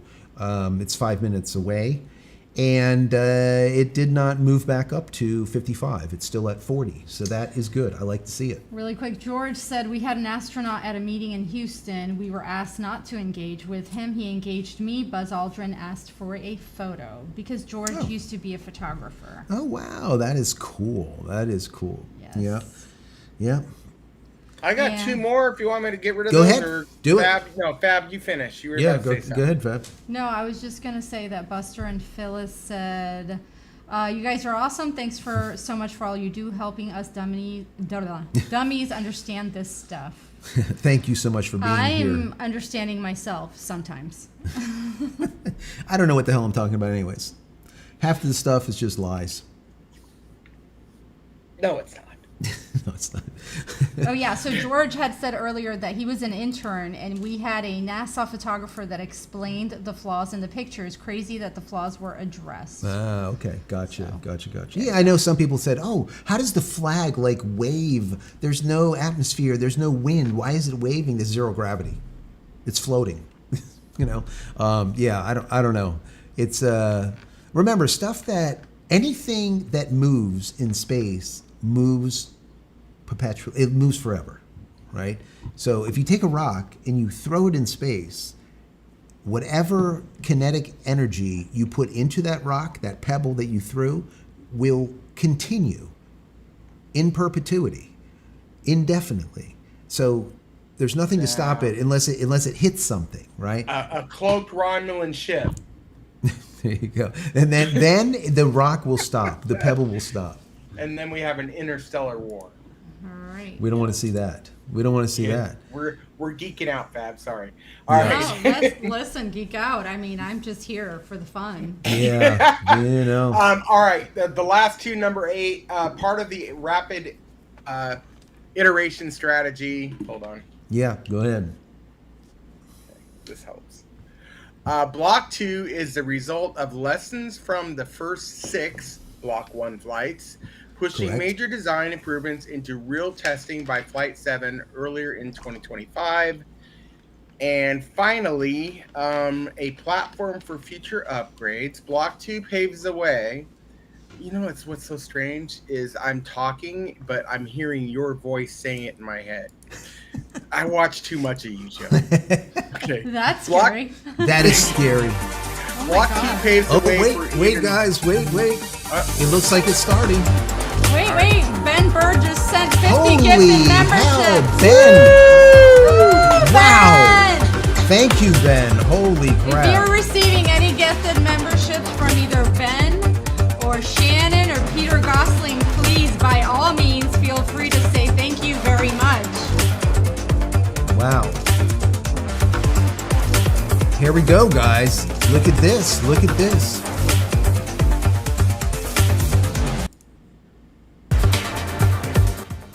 All right. I'm turning them down until they start speaking, because as it is, that period of time, they will demonetize and they will say, listen, you're playing music that you didn't pay for. This actually happened before, where SpaceX will literally play some absolute horrid, horrendous elevator music that no one would pay a dime for, but they did. And then we end up with a demonetization issue. So we don't want that to happen. So we're going to go ahead and turn that down. As soon as they come on and start talking, we will turn that volume back up. So for right now, we'll leave that down. And anything that you guys want to talk about, let's talk about it while this thing is starting to If go. you guys have any questions, please highlight at JCristina or JosephCristina so it pops up in a highlighted section. And thank you once again, Ben. Holy crap. That is a lot awesome. of free gifted memberships, so Ben. between- Thank you. Look I at all have- these people. Between Shannon's gifted memberships and Ben, what, we're like at 90, 100? 100. Did I miss? Yeah, there's probably over 100. I think. I will turn. It's all a blur. I don't know if we're doing one of these. Well, I'm going to say 100 or over 100 because I wasn't here in the beginning. Yes. So. That's right. That's right. Well, this little intro, we're gonna let this run, and then. I thought you can't play the music. Yeah, I'm gonna turn it down just a little bit because I'm sure they'll come back and complain about it, but that's okay. We'll leave that in there, and then we will turn it up as soon as they start talking, and we'll just talk over it. Once again, thank you so much. If you got a free membership from Ben, if you're one of those 50 lucky people, please say thank you. That's wonderful. Thank you so much. So the 80s music that's super cool is not yours. No. It's from Yeah, this right now is all SpaceX. Everything Yeah. that you're hearing right now is SpaceX. yes. Holy God, there we go. Peter is in the house with another 10 gifted Wow. memberships. You guys are awesome. The Thank you gateway very to much. Mars. I'm a man Here we of go, the guys. build reliability We gotta do engineer the pre-launch. at SpaceX, And I am Dan Hewitt with SpaceX Communications. Everybody, welcome back to Starbase. Shannon. If you've been following along, I can't keep today up. is going to mark the 3rd attempt to get our Dude, 10th we gotta do the Starship pre-launch. flight test off the ground. First you one was talking back about on our Sunday. launch? We stood down then to troubleshoot an issue with some of our ground Do it systems, now. had a leaky hose. We replaced that, got to our attempt Ready? yesterday, In 10, lost our battle with the 9, weather gods and some anvil 8, clouds in the area, 7, but we're hoping the 6, third time 5, is the charm. Clear the Yeah, field. fingers crossed 4, for sure. 3, So at the 2, moment, we are 1. actively loading propellant onto the vehicles. Our Oh, shit, engineers there are on is. console, I had a monitoring the misfire. vehicle, all of the systems as I we had a count down to misfire over liftoff. here. Let's hope that Prop doesn't load happen. is underway. No misfires. We are looking better on the weather this time. That's Good what on she the said. range, and we Boom, are shakalaka. targeting the very beginning of our window at 6:30 p.m. Central Time. Our objectives for today, really with the Where ship, is are Dancing going to look Elon? very similar to the last couple Just of no launches. Jeff. Looking to Yes. deploy those Starlink simulator satellites, fly Oh, a boy. whole bunch of experiments during Starship's let's see, I have a reentry, toy. You testing the have limits of its totally heat taken shield my thing and its away, flaps. like my whole Ultimately, we want to see ship do controlled descent, soft splashdown in the Indian Ocean. That's really what we're looking for today. Regardless of the outcome, though, goal is always to collect as much data as possible. 3, That gets us 2, one step closer 1, to a fully launch. operational Starship. Oh, shit. That's right. And either way, flight tests What? guarantee the maximum this level of thing. excitement. And Starship will allow us to fly the heaviest payloads ever flown I and got that, I ultimately think, fly humans for, further into space than ever before, Valentine's Day. even all the way to Wow. Mars, as Or we always talk something. about. Our progress here at SpaceX You know, when is you've measured been by married for getting as long as we closer had, to you kind of run establishing out of a ideas. self-sustaining She civilization doesn't on Mars, like vacuum and these are the cleaners flights and- that are forging that path. Well, That's we don't right. have Now, carpet a anywhere whole in the bunch house has happened tile. to get us to this 10th I flight learned test. Look at that We're ship, all the way guys. back Look to at that the beginning, ship. but Did we're you gonna see the start tiles? The with few Starship's tiles 9th missing? flight test. Those We were lifted important off in May. tiles. That one did end with what we call a rapid unscheduled disassembly or a RUD. T-minus on both the 44 ship minutes, and folks. Booster. Let's take a quick trip back. So Flight they 9 talking, marked Joe? the first reflight of a super heavy Yeah. I booster. saw a little- We I saw a saw little successful pop-up hot in the- yeah, staging okay. and the first ever deterministic flip, which gives us extra performance. The reused booster was flown at a much higher angle of attack to push the envelope on capabilities. This did end up causing some internal structural failure, eventually leading to a rapid unscheduled disassembly at landing burn. Ship, though, continued its ascent. While it was going, though, we saw pressure dropping in the main fuel tank, rising in the nose cone. In this view, you can see pop, the fuel diffuser inside the pressurization system. We had a hole develop. The ship still managed to complete its ascent burn, got to its planned velocity, got to second stage engine cutoff. Really huge moment. After that, though, we did run into some issues with attitude control, which eventually led us to skipping the payload deploy and Raptor relight demos. Starship eventually re-entered the atmosphere in an off-nominal attitude, and communication was unfortunately lost approximately 46 minutes into the flight test during entry, but not before we got one heck of a light show. That's right. Looking forward to another one today. The booster RUD, we went back and looked at it. That was caused we had a much higher than predicted forces on the booster structure, really honing in on that internal fuel transfer tube inside. That was all due to that angle of attack experiment we were running for today's flight and any of the remaining ones on this version of the booster. We're just lowering the angle of attack for the booster as it comes in, relaxes those forces, minimizes the likelihood that we see that kind of structural failure. Yeah, and then over on the ship side, we redesigned the part of the fuel pressurization system that failed on Flight 9. We put it through a more rigorous test campaign and subjected it to flight-like stresses. Mo And said the eventually we real were Mo, able to actually anxiously run it for dancing more in than mission 10 times control. the expected service life with no damage, which was super exciting. Our goal is always, of course, to make it through all of the objectives we set, but any result that teaches us more about Starship performing in the real-world environment helps us to make those targeted iterations and improve quickly. Yeah, that's kind of been the secret to our success. That's how we developed Falcon 1, our first rocket. That's how we developed Falcon 9, which we've already flown more than 100 times just this year. A little insane. And 500 flights overall. Yeah, super exciting for Falcon 9. And again, we're trying to follow their lead and launch, learn, and repeat. Yeah. So we finished Flight 9. We were getting ready for Flight 10. And if you followed along, we originally had a different ship, ship number 36, that was slated to fly on Flight 10. But Boom. that experienced a pretty major anomaly during its static fire test out at our Massey's test site. We were actually in its second static fire, a 6 engine. We were loading cryogenic propellant on board. We saw a sudden energetic event, complete loss of Starship, damage to the stand, and some of the immediate area surrounding it. The most likely root cause that we were able to identify was undetectable or under-screen damage to a composite overwrapped pressure vessel, or COPV, in Starship's payload base section. To address this probable cause, we are operating the COPVs on Starship at a lower pressure and also implemented additional proofs and inspection methods. Meanwhile, though, got to maintain our launch schedule, got to keep testing, so we pivoted to actually using the launch pad, the same one we're stacked on right now, to do ship static fire tests, something we had never done before. A retrofit was the fastest path to get back to flying. The team was able to engineer, implement a solution. We used a ship transport ring, sawed some stuff off, welded some stuff on. It's amazing what We're able they to did mount for the ship, this. load propellant using what we usually use for the booster, and then do 2 different static fires on that orbital launch mount, doing that in a matter of weeks. Yeah, it was really an incredible turnaround to see. And the static fires did give us the data we needed to progress to launch and are a prime example of our engineer and technician teams working together to build creative solutions to keep us charging forward to bring Starship online. Even while we did all of that, we're still in the process of rebuilding that Massey's test site. That's where we want to continue testing our ships in the future, and we're getting it ready for that next generation of Starship version 3. Yeah, very excited. I'm looking forward to it. Yeah. Okay, back to the rocket on the pad currently. Starship is the first orbital launch vehicle engineered to be fully reusable. It's built for frequent flights and a significant amount of payload. It is the largest rocket ever made, ever flown, largest flying object in human history. It's going to be the vehicle that enables our foundational mission to eventually bring humans to Mars. I recently, just yesterday, got a chance to do a deep dive into kind of everything big picture Starship. Had some special guests, Elon Musk and Bill Riley. Let's take a look back. We're about to launch the largest flying object ever made, but this isn't on the radar for everybody, and we know that. So we want to kind of take a beat, pull back, do a little bit of Starship 101.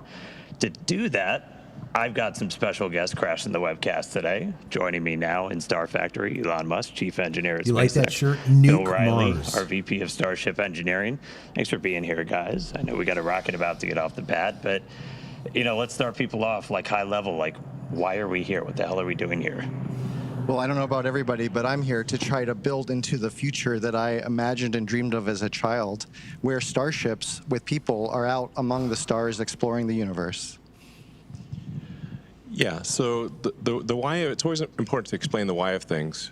And the why of Starship is that we want to be a multi-planet species to extend consciousness beyond Earth, I think for 2 main reasons. One is to ensure the long-term survival and prosperity of life as we know it in consciousness, which if we are a multi-planet species and ultimately a multi-stellar species out there among the stars, the probability of survival is much, much longer. That's kind of the, defensive aspect or life insurance for life collectively. But then there also need to be things that are inspiring and exciting and that give you reason to live. Life cannot just be about solving one tragic problem after another. There must be also reasons to get up in the morning and be excited about the future. And a future where we are a spacefaring civilization is infinitely more exciting than one where we are not. And we're doing it all pretty unique location. I mean, the pad's behind us. We got rocket on the tower. We got another tower with it. We're sitting inside Star Factory. And I mean, it wasn't like this for very long. This is all pretty brand new. Yeah, I think we moved Starship here in about the early part of 2019, so we've been coming that entire time and seeing the site evolve from a double-wide trailer and a tent where we built Starhopper to the first suborbital test flights, and now we have behind us 2 towers for the first time as we build towards the first operational flight from the second tower at the end of this year, and this beautiful building, 1 million square feet, where we're able to work towards a production line of Starships. Yeah, the SpaceX team has done an incredible job of building out really the most advanced rocket manufacturing facility that has ever existed. This is far beyond any rocket fabrication facility that has ever been built. This is essentially alien-level technology, and it was all built here basically down by the Rio Grande River and close to the beach. It's an incredibly improbable location, and this used to be a sandbar. I think we're about, 3 feet or about 1 meter above sea level. it really was nothing. If you see the time lapse from Sandbar to two launch towers and a gigantic rocket factory with high bays, and we're going to be building something called the Gigabay, which is like one of the largest enclosed volumes on Earth. So it's sort of like a gigantic Borg cube that we're going to be building here for building and storing these gigantic rockets. It's really spectacular, and anyone can come and visit. So because we're on a public highway, and we're literally by a public beach, you can actually come and see the rocket. You quite close up. I mean, you can drive past it, and you can also look at the factory. And anyone can do this from anywhere in the world. So you can come and visit and check it out. So I think it's pretty cool that it's just not right now. Just not right now. Just not right now. Obviously not when we're launching because there's some safety issues. But the rocket's often just sitting on the pad without any propellant in it, and then you can just come here and visit. It's very easy. Yeah, I think it's a really special place. Yesterday, the ship went down the road behind us, and I saw families outside on Sunday going for their Sunday stroll, and they were greeted by Starship going down. And I think that from the very beginning, the thing about Starship, different than Falcon and other rockets that I'm aware of, is we designed it to be mass-produced and mass-produced at scale. And it's not about building one Starship and getting to orbit once. It's about doing it in a sustained and rapid way. Yeah, we're aiming for ultimately thousands of ships to be built per year, which is what's needed in order to construct a city on Mars that is self-sustaining. And the major fork in the road of destiny will be when the Mars city is capable of surviving, even if the resupply ships from Earth stop coming for any reason. And that reason could be something cataclysmic, or it could be that that civilization simply subsided. There's always this debate throughout history of will civilization end with a bang or a whimper. But either way, if the critical thing is to get to the point where Mars is self-sustaining and can survive even if the resupply ships stop coming for any reason, which means that you need to build an entire base of industry on Mars in order for Mars to survive. For example, it's not simply enough to build a chip, like a computer chip factory, but you need the ability to build computer chip factories. So this is going to really take a lot of tonnage. I mean, my guess is at least 1 million tons to the surface of Mars, and 1 million tons. Maybe it takes less than that, but it's going to be a lot. But this is a very exciting future. It's one which will ensure the long-term survival and prosperity of life and consciousness, and it's the critical stepping stone to get from this solar system to other star systems, and perhaps go out there and explore, and perhaps we'll encounter alien civilizations that maybe they're alive now, or maybe they enjoyed a period of prosperity for millions of years, but also died out millions of years ago. So it's humbling to think of the age of the universe, according to the standard model of physics, being approximately 13.8 billion years old. So an incremental million years would be 3 digits past the decimal point. And if you look at, say, our civilization and measure our civilization by the first evidence of writing, which is about 5,500 years ago,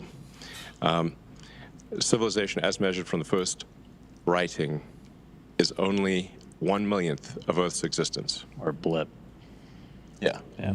Flash in the pan so far. Yeah. Well, we're getting some cool shots. Rocket out on the pad right now. We tell people, like, come down, see it. It's hard to get like a sense of scale of just how massive this thing is. And we were able to catch somebody working on it a little while ago. And like, part of the reason you said we're sending millions of tons, that's kind of why this thing is so massive. I think in this image, Dan, you can actually see the person working at the bottom of the ship, and as we zoom out, you see the full ship, that sort of two-tone silver and black, and then the booster below it, right? And it really sets the scale, which doesn't come across, I think, other than in person. And when I do tours, I like to say Starship is real, Starship is big, and Starship is really big. And I think you can see there, and with the factory shots you saw earlier, again, we've got Flight 10 on the pad, but we got many more behind it. Yeah, so I posted a video yesterday of just a a brief scan of part of the Starship factory, and you can get a sense of the scale of the factory. Yeah, I guess we could talk a bit about why Starship is the way it is.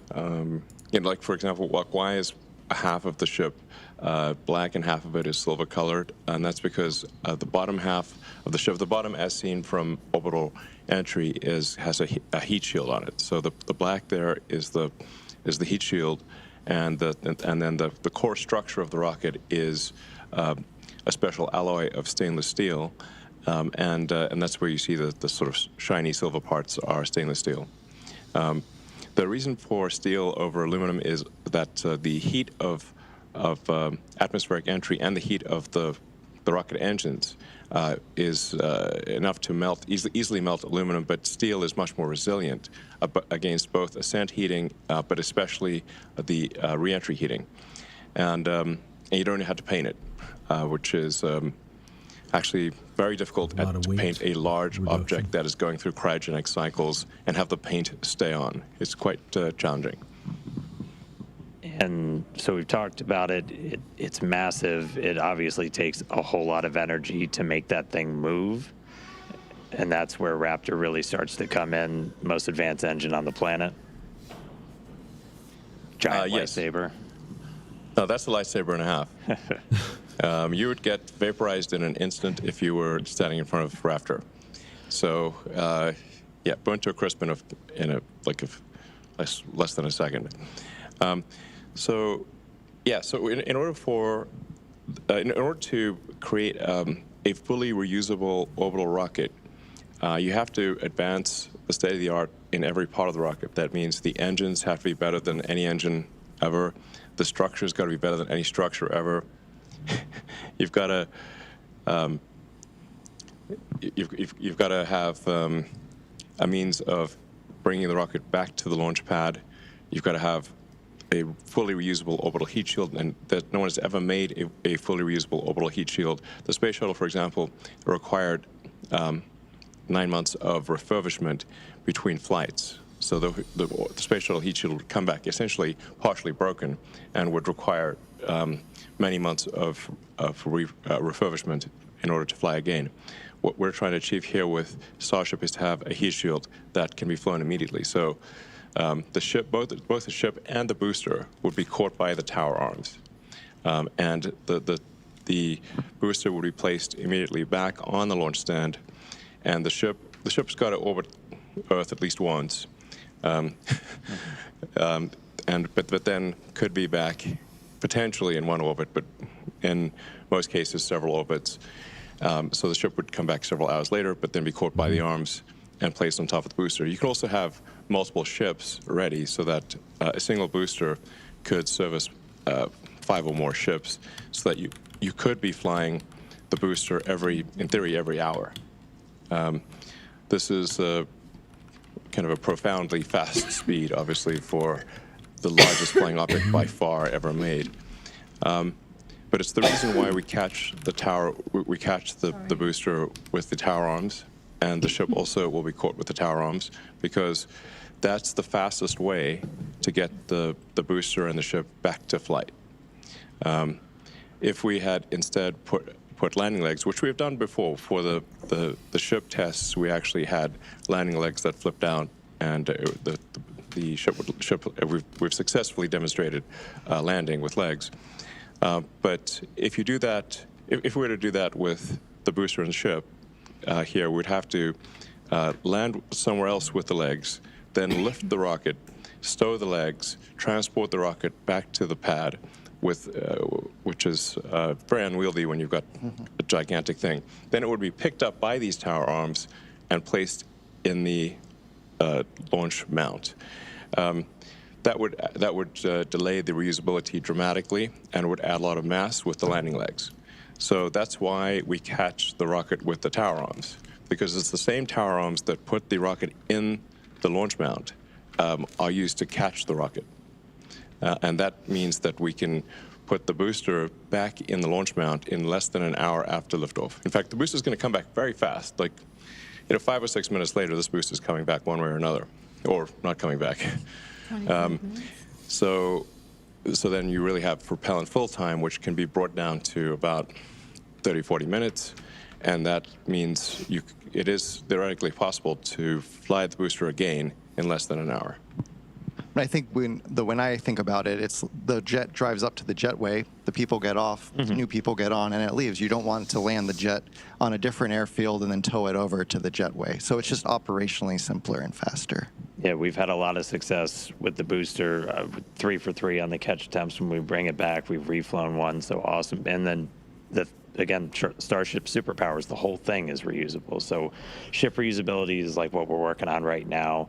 We've been able to get some really spectacular reentries on a couple of flights, hoping to get this one for reentry on the V2 ship. But yeah, that fully reusable heat shield, that thing that has just never been done before, that's one of the things we're really looking for that data on. Yeah, I mean, there are thousands of engineering challenges that remain for both the ship and the booster, but maybe the single biggest one is the reusable orbital heat shield.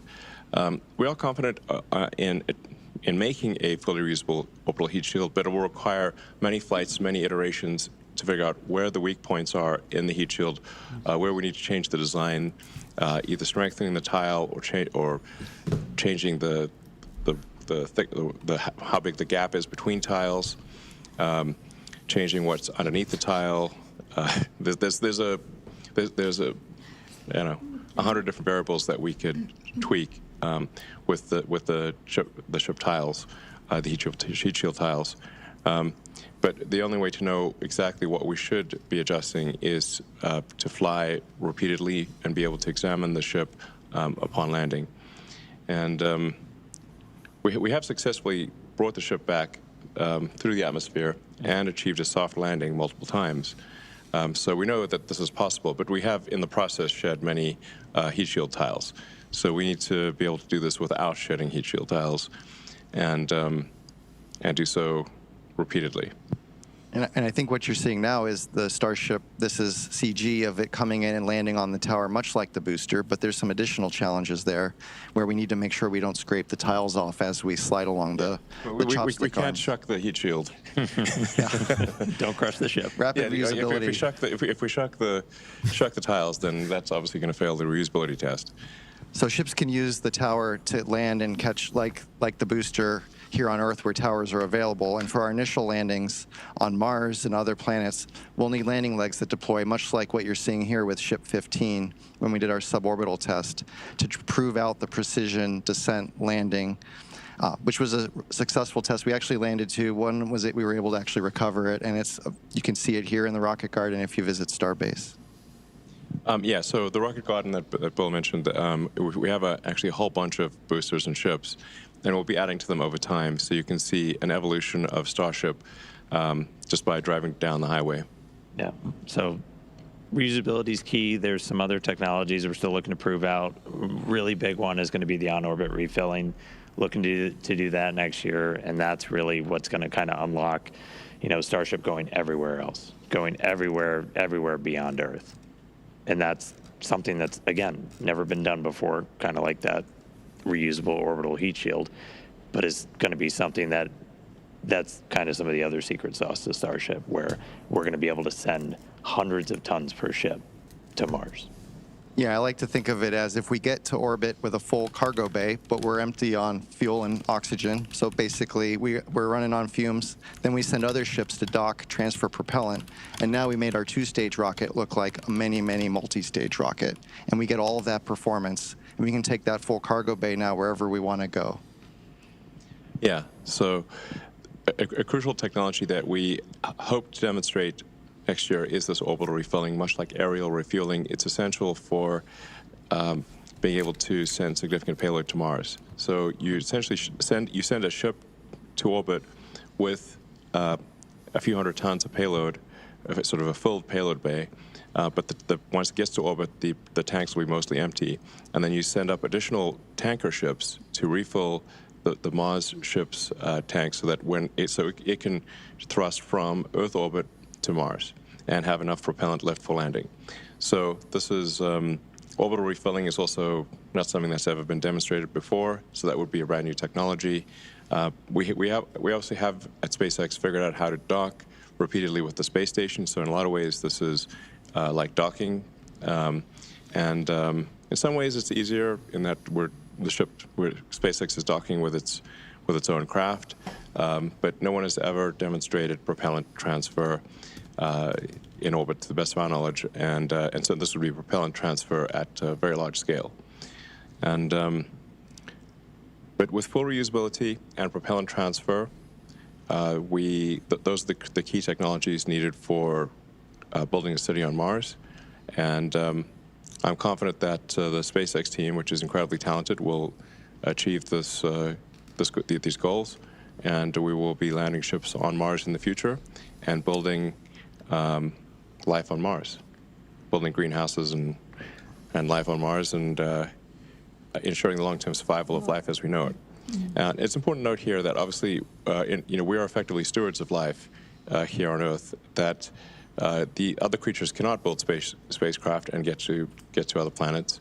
So if there were to be a cataclysmic event, like a giant meteor that destroyed the dinosaurs, or ultimately the sun will expand to envelop Earth and destroy all life, we know this is an undisputed fact. Then if we don't take life to another planet, life will be destroyed. So it's incumbent upon us to ensure that we do bring life to other planets and ensure the long-term survival of life as we know it on planet Earth. And I mean, aside from that, there's so much that Starship unlocks by being able to do these things. Like, we'll be able to go to Mars, but there are other just transformational things by being able to take that many people, that much stuff to space for that much less money. Yeah, I mean, I think like understanding our planet better, being able to move people around the planet, make it feel smaller and more accessible. You could go anywhere on the Earth, in less than 40 minutes, basically, in terms of flight time. So I really do see Starship as being this thing that can connect us, just like Starlink connects our information. This can connect us more physically. Yeah. So there's really nothing faster than a rocket. Really, an orbital rocket is the fastest thing that we know of of the fastest means of transport. So, like, you could go from LA to Sydney in less than half an hour. You could go LA to Tokyo in less than half an hour. You could go from New York to Singapore in half an hour. Everything's probably half an hour, basically. But some things might be 10 minutes. Yeah, that's true. I mean, yeah, sign me up for that, please. All right, cool. Cross the Atlantic in 10 minutes, no problem. Please. Yes, sign me up. You're going 25 times the speed of sound, so that's 30 times faster than a commercial aircraft. And it's a whole hell of a lot better view. Yeah, it's a hell of a view. Yeah. All right, cool. Anything else, guys? Anything else? Well, we could say a lot more. Yeah. Maybe we should go check in on the rocket and get on console. We're going to go back on console to hopefully the weather supports a launch tonight. Yeah, thanks for tuning in, and yeah. Thanks for your support. All right. Obviously, that was really cool. There's probably not anybody else cooler on the planet to talk Starship with. Still very ready to sign up for that point-to-point travel, too. Also, though, it's really hard to relay just how much power is being generated by these engines on this rocket. We try to compare it to something like a little bit closer to home for people. We've used an airplane a lot of times. That's just something a little more tangible to folks. Yeah, if you were to stack Starship up against one of the biggest airplanes out there today, the 747, just one Raptor engine is double the thrust of all 4 airplane engines. Super crazy to think about. And the Super Heavy on the pad right now, which has 33 Raptor engines, is putting out as much power as about 64 747s. Yeah, it's, again, just a tremendous amount of power. World's largest flying object. It's crazy. And again, that was really cool to just go through that. I love to geek out as much as everybody else over all the nitty gritty, but always important to remember there's a lot of people that just don't know that all of this is happening. So it's cool to remind them, cool for everybody else out there to help us spread that word. All right. So right now we are 17 minutes, 12 seconds and counting until the 10th Starship flight test. While we do have a moment, though, let's check in over with Tyler Lionquist over in Hawthorne for the latest on Starlink. How's it going, Tyler? Thanks, Dan and Amanda. I'm Tyler Lionquist, and I'm a Starlink business analyst here at SpaceX. Starlink is SpaceX's low Earth orbit, high-speed internet that's bringing connectivity both on Earth and in space. Now, for today's mission, Starship is outfitted with 4 Starlink terminals, allowing us to get live views of ship while in orbit and all the way down to splashdown in the Indian Ocean. Our Starlink satellites are built in Redmond, Washington, which is also where we monitor the health of the entire constellation. So let's take a quick look for more on Redmond. What a lot of people might not realize when they think about the scale that we're operating is that actually 2/3 of the operational satellites in orbit are Starlink satellites. And then all of those Starlink satellites came from right here in Redmond.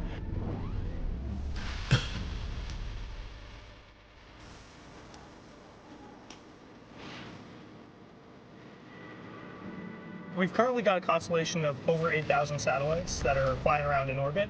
So they're working together to fill out the whole surface of the Earth, make sure everywhere can have service.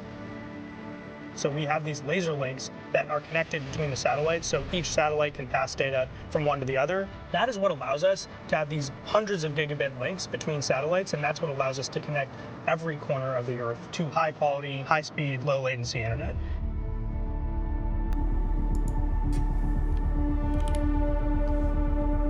When you think about that Starlink that you have at home, the technology that's in there and that's in your antenna is very similar to the antenna that's on the satellite.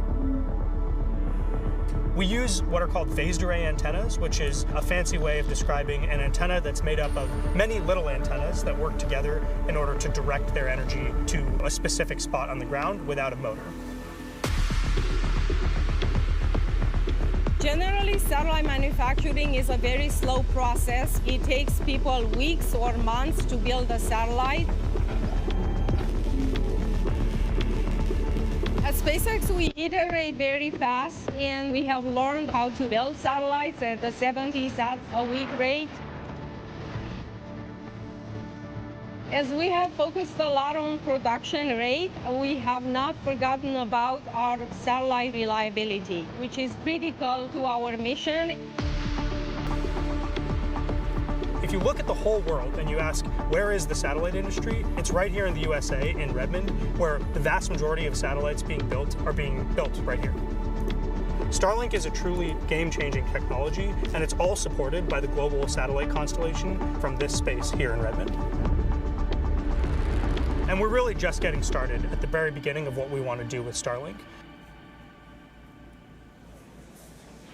Now, as we mentioned earlier in the show, one of today's objectives is for Ship to deploy Starlink simulator satellites that represent the advanced V3 satellites Starship will be launching in the future. And as you can see here, once Starship reaches a nominal orbit, the payload door will slowly begin to open to prepare for deployment. The Starlink satellites will be dispatched relatively quickly, one at a time, like a Pez dispenser, as you can see on your screen.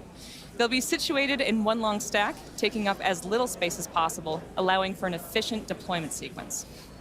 Once a set of Starlinks are deployed, the next set advances and deploys until they are all drifting away from Starship to prepare for their on-orbit life. Each Starlink V3 launch on Starship is planned to add 60 terabits per second of capacity to the Starlink network. That's more than 20 times the capacity added with every V2 mini launch on Falcon 9. So we're talking about a massive increase in performance all around, which will ultimately enable Starlink to serve as the communications backbone of the missions to the Moon and to Mars. So for now, we're going to turn it back over to the team at Starbase. Thank you so much, Tyler. Okay, let's turn our attention to today's flight profile, which will feel familiar because it is. We're looking to get our first re-entry with this iteration of Ship, and we're again intentionally stressing Super Heavy during its return. The next generation booster is on the horizon, so the objective is to push and learn all we can from this current version. All right, let's jump right in. As always, it's going to start with liftoff. Super Heavy ignites 33 engines lifting off from Starbase in ascending. It's going to power that ascent for about 2.5 minutes until we get to hot stage separation. Super Heavy shuts down all but 3 engines, deeply throttles the remaining ones, stage 2 lights its, and flies away. We have stage separation, a directional flip. It's going to descend. We're going to do some landing burn experiments and then do a splashdown in the Gulf. Meanwhile, Ship continues on with its Ascent burn, again reaching a planned suborbital trajectory. We'll attempt to deploy 8 Starlink simulator satellites and then head back for re-entry, where we'll be testing multiple experiments, including missing tiles, metallic tiles, and intentionally loading the vehicle's flaps. Ship will also attempt a flip maneuver, and if all goes as planned today, we'll conclude the test with a soft water splashdown in the Indian Ocean. So that's what we have on deck for Flight 10, which is just about 11 minutes, 40 seconds from launching. That's right. And so just a quick status check-in. So as you said, we're about 11 and a half minutes away. We have some good news.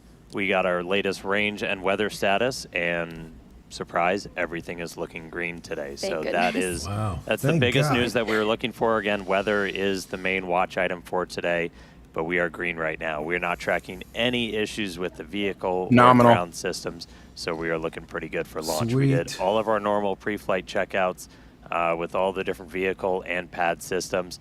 At this very moment, we're almost done, or we're pretty far into our prop load on Ship, and a little bit more to go on the booster. Yep, looking closely, it looks like we're nearly closed out on Ship, like Dan said, about 70% of the way through on both methane and LOX on the booster side. We'll continue loading prop for a while. We'll close out at about T minus 30 minutes, 20 seconds on Ship, and then 30 seconds later, we'll finish up loading prop on the booster. Yeah, so bottom line, a little over 10 minutes to go. Range is green, weather is green, vehicles looking healthy. We're looking good to launch right at the top of our window at 6:30 p.m. Central Time. Can't wait. All right, now let's quickly talk about Mars, since everything we do is part of our foundational mission to get to the Red Planet.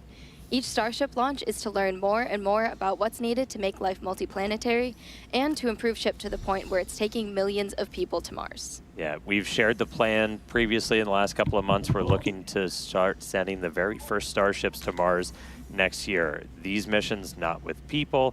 We're just looking minimally viable landers, so let's just prove that we can get there. And so we're just going to focus on learning as much as possible, but looking at all of those different phases. You know, prop load, prop transfer on orbit, sending stuff out to Mars, doing the transit, doing the entry, and just doing a landing. And in our next window, around 2028 to 2029, we're going to attempt to land the initial infrastructure and start delivering more equipment as well, while evaluating available resources on the Red Planet. And we will also have Optimus on board for the ride, who is designed to do the initial heavy lifting. Well, looks like we're doing some flap checkouts real quick on the Ship as we are coming up on 9 minutes. Back to Mars, though, as those wrap up by about 2030, 2031, we'll continue to increase the payload per ship, build out more infrastructure out there on Mars's surface, start to mine some of those resources, set up some propellant generation plants, build up some fuel and some oxidizer to send Starships back from Mars. By the time we get all the way to 2033, we're looking at double the amount of payload we're sending with each ship as we get closer and closer to building a self-sustaining presence on the Red Planet. Yeah, definitely lots of exciting missions ahead of us, and these are going to be crucial to setting up what we'll need for humans to eventually inhabit the planet, and we won't be doing this alone. The Italian Space Agency and SpaceX recently signed a first-of-its-kind agreement to carry Italian experiments on the first Starship missions to deliver customer payloads to Mars. So these payloads will include a plant growth experiment, a weather monitoring station, and also a radiation sensor to gather scientific data during Starship's approximately 6-month interplanetary coast phase from Earth to Mars, and also on the Martian surface. It's a really exciting mission, makes showing up for work really fun for us. We're going to need to launch a whole lot more, though. So while we're just under 8 minutes away from launch today, let's head back over to Tyler and Hawthorne, talk a little bit about how we're going to be increasing the number of Starship launches going forward. Tyler?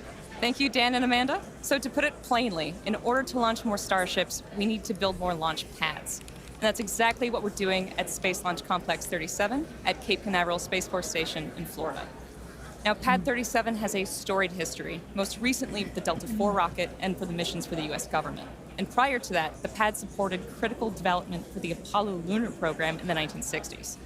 And we are honored to have the opportunity to continue making spaceflight history at Pad 37 with Starship. But first, we need to optimize the pad. So earlier this year, we started dismantling some of the existing infrastructure to prep the site for Starship operations. This will include up to 76 launches a year, with up to 152 landings at that location for Super Heavy and for Starship. And to support this flight rate, we plan on building 2 launch pads. Each will have 1 tower that can support launch and landing, plus deflector systems, launch mounts, and water deluge systems. This will also include a propellant farm that will produce propellant on site and serve both launch pads. So there is a lot of work in progress, but Pad 37 is only one part of our plan for Starship operations in Florida. A few miles away from Pad 37 at Kennedy Space Center, our 380-foot-tall vertical integration facility called Gigabay is under construction. Once complete next year, Gigabay will be capable of housing multiple Starships simultaneously for rapid assembly and integration. And meanwhile, at Launch Complex 39A, we're building Starship's infrastructure to support up to 44 launches and up to 88 landings a year, independent of operations at Pad 37. So with 2 launch complexes in Florida, we'll have the ability to fly up to 120 Starships annually, not including our flights from Starbase. So action is well underway in Florida. How's it looking in Texas? Thanks, Tyler. Things are continuing to look good for launch here in Texas, so getting pretty close here with just under 6 minutes left. You mentioned Gigabay. We're currently laying the foundation for Gigabay here at Starbase as well, and we expect it to be up and running sometime next year. So yeah, there's a whole bunch of Starships on the way, and we're going to need more hands on deck. So come help us build the gateway to Mars. Visit spacex.com/careers to see all of our openings. Yeah, I've been here for a couple of years now. Nowhere more magical, more inspirational on the planet. If you're a space nerd, you can come be like Amanda and build these things for real. It's pretty insane. It's super exciting. And yeah, come check us out. All right. Absolutely. It's surreal to be here for sure. Okay, so we are looking like we're about 5 minutes away from launch and heading into terminal count. Range and weather are continuing to look good, and prop load continues on both stages of Starship. We'll close out here in just a minute or so. Yeah, we're just about done. It looks like, let me grab my numbers real quick. We're not tracking any issues. We are just creeping up to 90% full on the locks on the booster, Weather's a little over looking 93% good, people. Weather's on looking ship. good. This looks like a go. Sorry, fuel on the booster. And then ship, we're just Light about that to close candle. out, so only a couple of minutes to go there. Once we're done, you've got just shy of 11 million pounds of liquid propellant on board those 2 different stages. We'll see a couple of final things happen. Well, you can't really see it. It's all going to be happening in our ground systems as we'll do pushbacks, clear all of the propellant out of those lines that are flowing up through the tower and into the vehicles, and get ready for launch. We just did our final guidance, navigation, and control system checkouts. Our flight safety system is being armed right now, and we're doing our final wiggle checks shortly with the engines on the thrust vector control. It's how we're steering the rocket.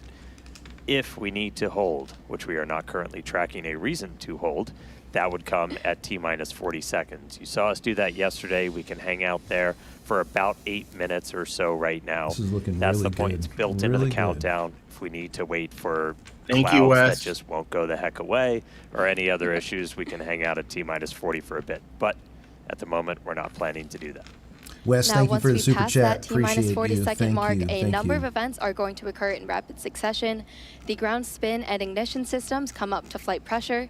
Ship will switch over to internal power, and after that, the QD arm lockout is removed in preparation for retraction, which occurs shortly after T0. And once we pass that T-minus 40 seconds, we do still have the ability to then recycle the count under certain conditions back to T-minus 40 seconds and hold there to assess what happened, and if we can proceed again back down to liftoff.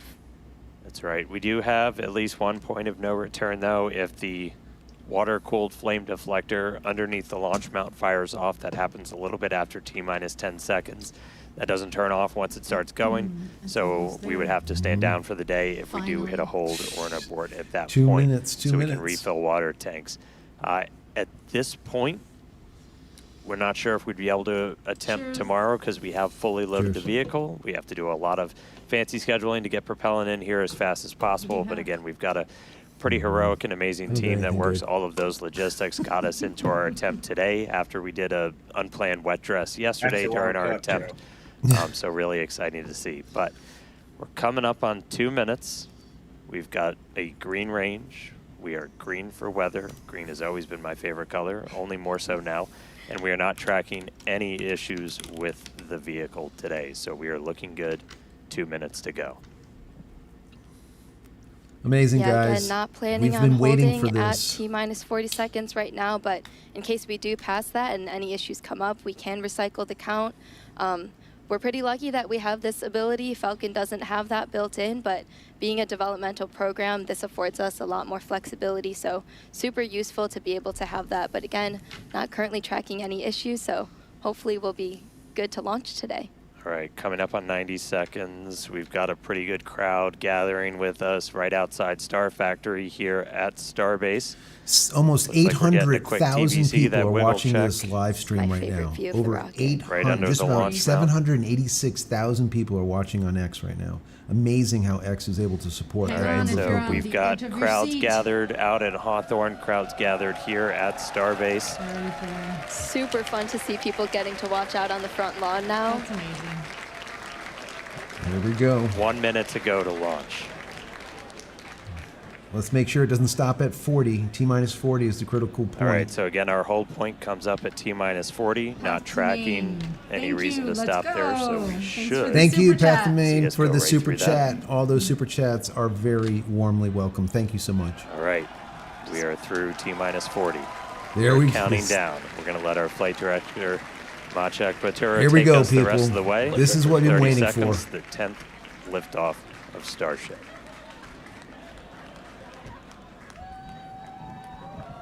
All right. I unmuted myself. Good. Here we go. Here we go. T-minus 10, 9, 8, 7, 6, 5, 4, 3, 2, 1.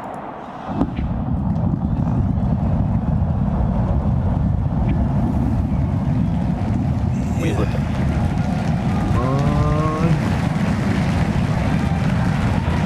Vehicle's pitching down range. There we go. We're clear. We're clear.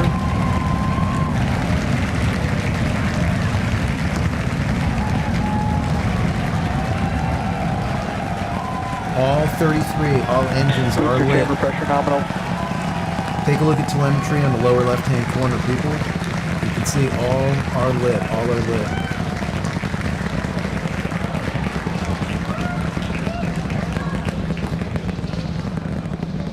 All right, we're a little over 40 seconds into flight. 33 out of Booster and 33 ship, Raptor avionics, engines. power and telemetry nominal. Perfect. Perfect. Come on. Come Getting on. good come call on. outs, healthy systems on the booster as it starts to pitch over the Gulf. Amazing. Look at that. There it is. Sweet. All right, we're a little over 1 minute into flight, about to pass through Max Q. Wait. Max Q. What is that? What is what? Is this a All right, different so camera? we are through the Normally period of we don't see maximum that. dynamic pressure, max scared stress on the vehicle as it continues to fly. Our next major event is going to be hot staging, which is I said there was going to happening be in just over 30. 90 I seconds think it was from like now. 30 new camera To get ready, locations or the something. booster A will bunch. shut down all but 3 of its Raptor engines. The clamps holding the 2 stages There's together one will release, Raptor engine and out. the You can Starship see it on the second lower stage right-hand ignites its corner. One engines. engine is The out. ship then separates from the Super Heavy booster and heads to space. At the same time, the 3 engines still firing on Super Heavy will flip the booster around. 10 more engines will ignite for the boost back burn, putting the first stage on the path for It's not gonna splashdown be in the Gulf. Caught today. It's As we gonna mentioned splash down. earlier, the hot stage will be jettisoned for this flight, and that should occur just after the boost back burn. So we're about to shut down the first stage and perform hot staging. So let's just watch and listen. That one engine being out is no problem at all. If it was one of the inner 3, it's a problem, or a little bit more of a problem, let's say. That's wild.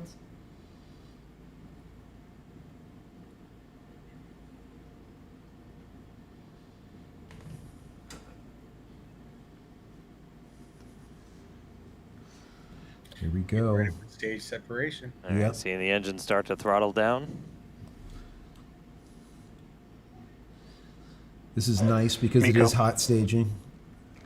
So they actually ignite those engines that almost, ignition. it pushes them apart compared to just loosely coming apart. There we go. There we go. There we go. We can see that one engine is still out on that secondary ring. One engine's out, but that's okay. It's fine. Stage separation confirmed. We've got 6 engines running on ship. Booster is doing its boost back burn, continuing now towards its splashdown site in the Gulf. We are seeing all 6 Raptors lit up on ship. On the lower right-hand corner, you can see telemetry, and you can see that all 6 are lit on the ship itself. And we have just one out. Heard them report ship chamber pressures nominal, so There that we go. chamber We're to pressure, 3, just that just to expected 3 thrust inners. level in those Raptor engines on the ship. 3 vacuum optimized, 3 sea level, all looking good.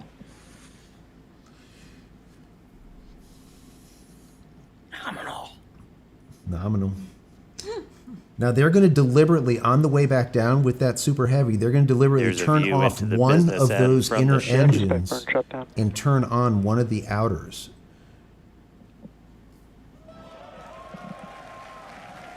Sweet.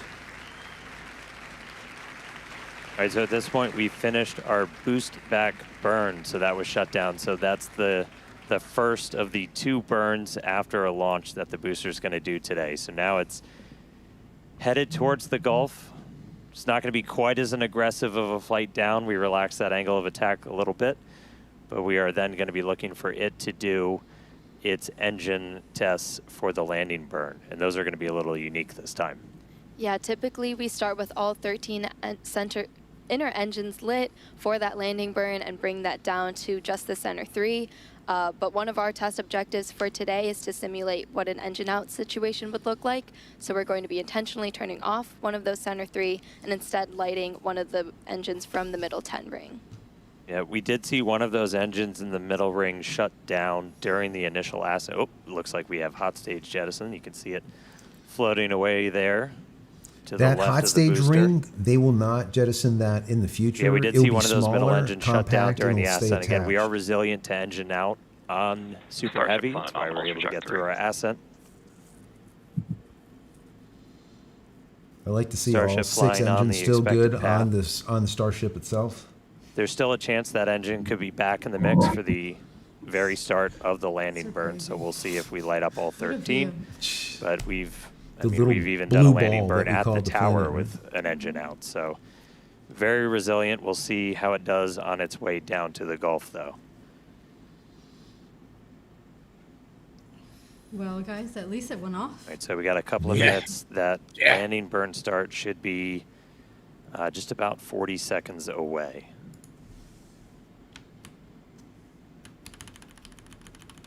That's always rad. You can see the boost plume itself in the background as it was coming in. All right, about 20 seconds to landing burn. Here we go, here we go, here we go. On the lower left-hand corner, you should see telemetry, hopefully, and you'll see the, here we go. The telemetry is back. You're going to see the engines fire back up. There should be 2 on the inner. Here we go. Here we go. All of them but 1. So that 1 did not come back on. So it is dead. Looks like we got 12. And there's the 3. 13. The 2 inner and the 1 on the mid ring. One of the middle Here ring. we go. It's looking good. I am on the edge of my seat. And now it's only those Down to inner 2. 2. Normally they would land with 3. Nice little hover. And that's and landing it. burn shut down. And into the Gulf, here we come. Boom. And the booster has splashed down.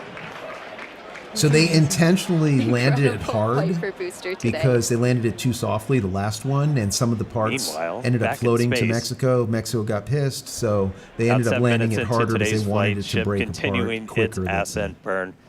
This goes until just about 9 minutes into our flight. That ship engine cutoff It goes to the bottom. is of slated the for drink. 8 minutes and 57 seconds. We That's are going to wild. see All those 6 3 engines are RVAC, still the lit. Raptor This is vacuum really engines. Those are big. the bigger circles in that little indicator on the bottom right of your screen. Those will shut down first, and we continue burning for a couple seconds longer on those inner 3 before we hit SECO, second engine cutoff. This is the critical time. This is where the previous ships Yeah, blew these up. views are Right looking around great 8 minute once again. mark, Thanks to somewhere around there. Starlink for getting us these views. It's just incredible. If it blows up, I'm giving more memberships. And we just heard the sound from Booster. It's like we just got a 8 minute. We hit the 8 minute late mark. boom from the booster. It's amazing you get a late sonic boom later on after it already touched down after a minute, half a minute. Yeah, we have ship engine cutoff coming up here just shortly.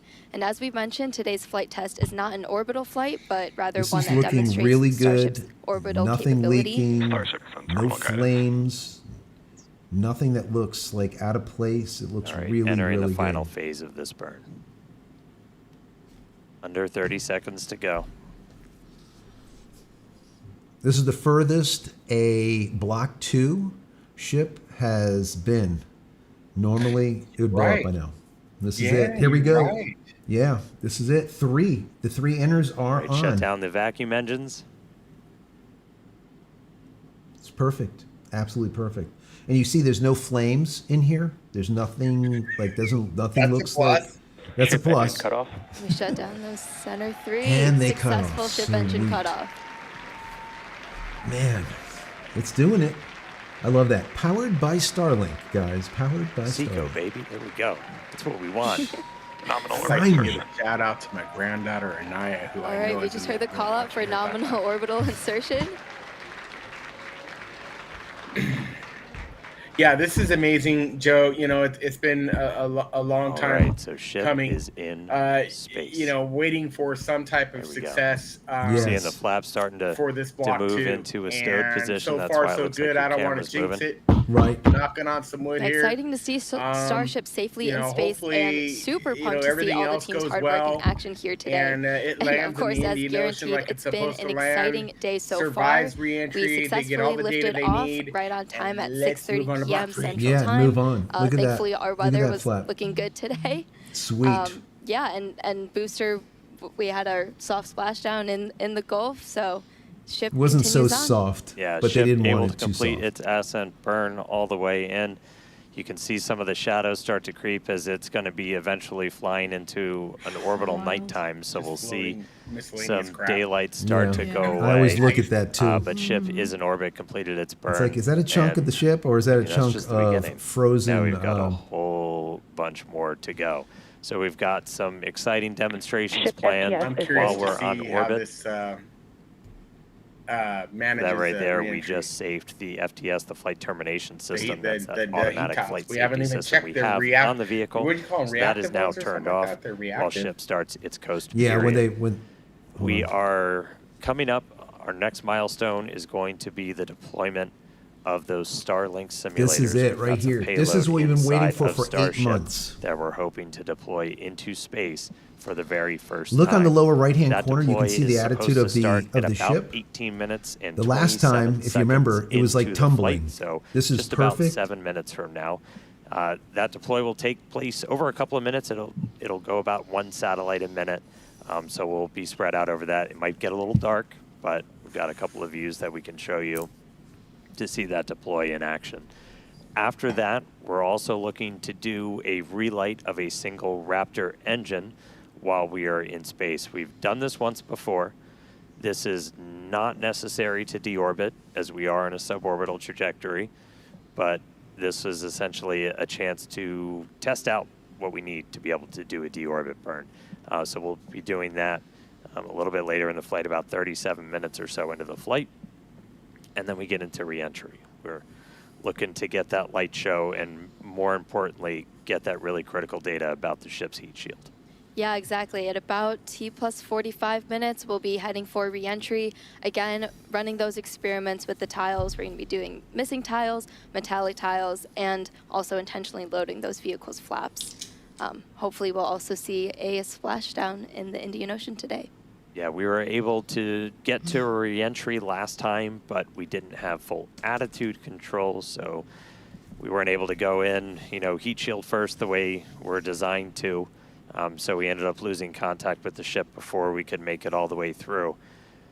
So you still get data, but you're Yeah, not I really don't- getting I the don't data know what that this- we what this want bleed to off make is sure we're that's going kind of on right stress now? I don't testing know. the vehicle. As Amanda just said, we That just removed a happened bunch on of my tiles, computer. and we do this in some intentionally YouTube. scary places on the vehicle because we're really looking, are there spots that were vulnerable to this before we space ever this. start moving towards, the putting above, I'm ship sure. into a full orbital mission to then do re-entries a little bit later Yeah, on. So right here. really critical to get that data, really looking forward to a controlled re-entry.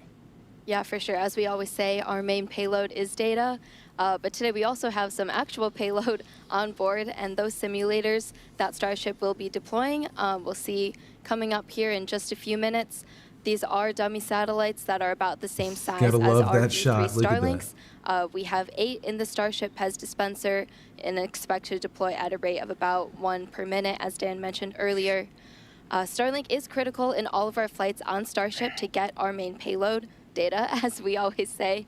And in fact, it's Starlink that's currently providing these views you see as Starship cruises a couple hundred kilometers above our home planet and provides real-time telemetry through every phase of flight. Yeah, we took a peek inside of the Starship payload bay there for a second. So there's 8 of them. They kind of look just big steel plates, essentially. They're roughly the same size as those V3 satellites. When we do get that view inside of the payload bay, the payload door will kind of be on your right, and we'll start to see them go out like a PEZ dispenser. Yeah, here's a look inside. So those right down there in the center, they're kind of 2 stacks of 4 on either side, and then the payload door is just to their right. And so we'll look to see that open, and then those satellites start to go. We vent the nose cone, so we essentially bring it down to vacuum before we open the door. That was one of the things we ran into on the last flight, as when we had that fuel diffuser fail, the pressure in the nose cone became basically too high for the actuator of the door to open. So that's why we weren't able to get the door open that time. We have not seen anything like that on this flight. Everything's looking good with our fuel tank and our fuel press system. So we are hopefully just a couple of minutes away from seeing that payload Such door an open, amazing shot. getting to our first ever payload. It's not the first payload we've ever carried, but it's the first one we're going to try and shoot off into space. Spit them out.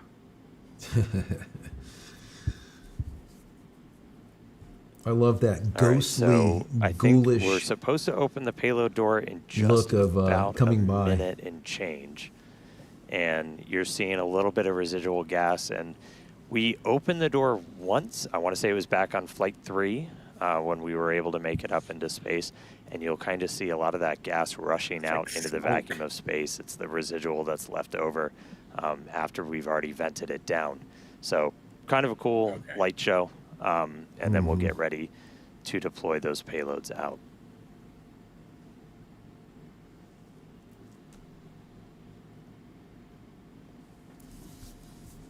$8 months in the waiting to see these Starlink version 3 duds, dummy versions of the version 3s actually get shot out of the PEZ And dispenser. as we mentioned, so we have crossed over now at this point into an orbital nighttime, so views from the outside will get pretty dark, but we'll see what we can see. We do this by design. We've been launching these later in the day here in Texas to try and get daytime views when we splash down. So it's daytime There you over in go. the There's Indian your Ocean, answer.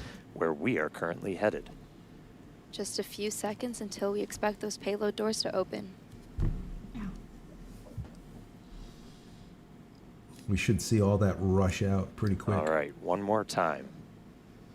Open the pod bay doors, Hal.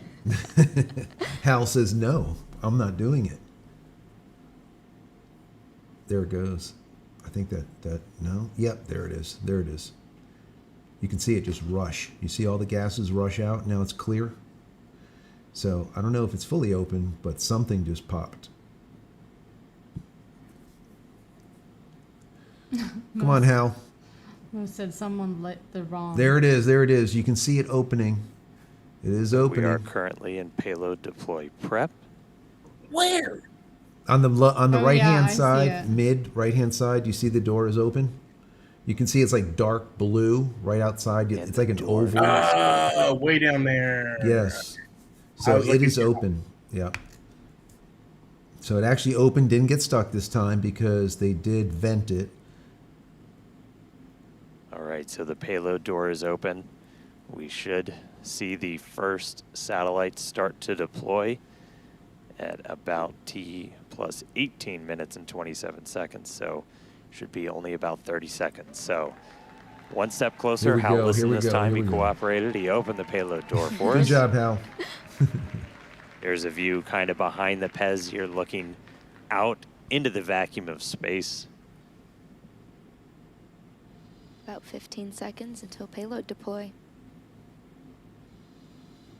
Are they going to have those outer shots? They might. Oh, come on. Here we go. That's all right. We can see it from the inside.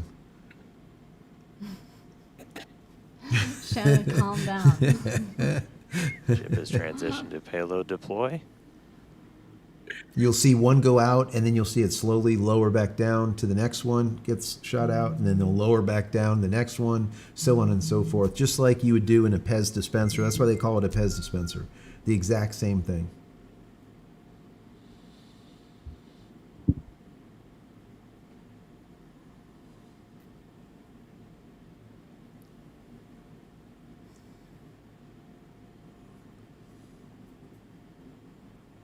There it goes. It's moving. There it is. Here it comes, the first one. Don't get stuck. Come on, come on. Here it goes. Here it goes. There goes the first one. Get it out. Get it out. Get it out. Get it out. And it gets jammed. I'm kidding. I'm kidding. You get beat up. Come on. I don't want to see them. Did it get out? Why did they do that? I guess so.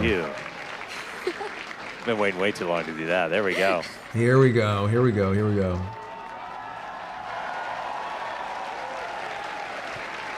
There goes another one. There it goes. And that one we got to see. That is awesome. Now remember, they have there's no way to control these. They're just going to come back into atmosphere and burn up. Finally getting but the actual satellites do have satellites. propulsion built on, and they can go and set themselves where they need to be. System moving down. Next row. The next there one. We go. Sweet. The altitude that they're at is 191 kilometers. One every minute or so. They need to be a lot higher. And this is just kind of a dress rehearsal for when we're going to be deploying the V3 satellites, and these are those will need to move up to about 320 kilometers. That's their operational altitude. Each one of them. These are just duds. It's 60 terabits per second of capacity that's going to get added to the network per launch. That's 20 times more than what we're adding with every single Falcon 9 launch today. It's just crazy. Look. You know, step increasing. They're not the real satellites. So this is just to try. This is the test, yeah. They are the same weight and shape and size, but they're basically duds. They will burn up. Test run. It's a test, yeah. And it's working. The Pez dispenser is working. Maybe they'll land in Mexico. They'll land in Mexico. All right, what? so as we said, we've got 8 total that we're going to go through today. It's about a minute for each one, but looking good on payload deploy.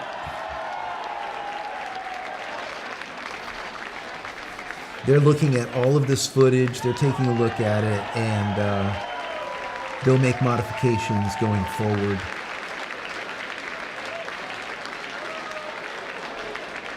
I'm impressed. It is pretty cool, yeah. As it just keeps on lowering back, lowering down, pushing another one out, lowering the next one, pushing it out, lowering the next one. Eventually, there'll be 40, 50, 60 of these stacked up in 2 stacks like that. So it'll be a lot. It's wild. Yeah.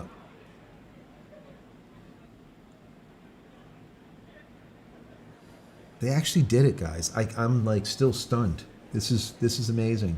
Considering they've been blowing up every single ship since IFT-7, IFT-8, IFT-9 blew up. Then finally ship right, so we're about 36 halfway through blew up. When we actually start launching the V3 Starlinks on on Starship. We're going to be flying about 60 each time, so it'll 60, be about an hour yeah. to get through a full stack. But again, it's just going to be a massive increase in the amount of bandwidth. It's going to enable gigabit upload download for people with Starlink. I have a feeling the guys And for that us, worked on this are very Starlink happy is with just what they've a got tremendous accomplished, part of but I just have a the feeling Starship that they're probably flight going to test work on that whole flexing that absolutely. you see Always going getting us on. that They'll probably data, work on that so it's a smoother ejection. I'm going to guess. Yeah, the amazing views we have on the vehicle today. It's still amazing. Absolutely amazing. Yeah, There you views go. brought to you by Starlink of us deploying Starlink simulators before we deploy actual Starlinks.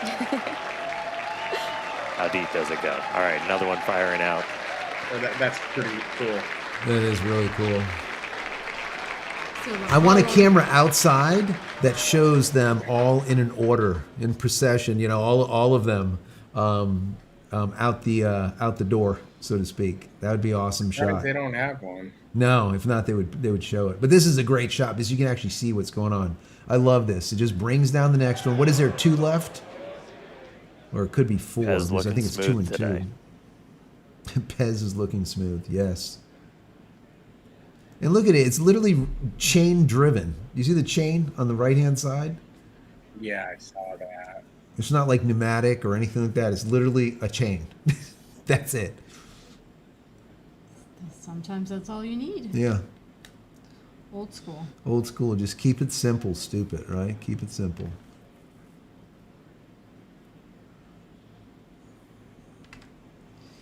It's kind of bouncing around a little bit. I guarantee you they're going to look at this. They're going to make a little bit of modifications here and there. That is sweet. Yeah, I hope everybody's Looks like enjoying we've this got because I one sure am. left.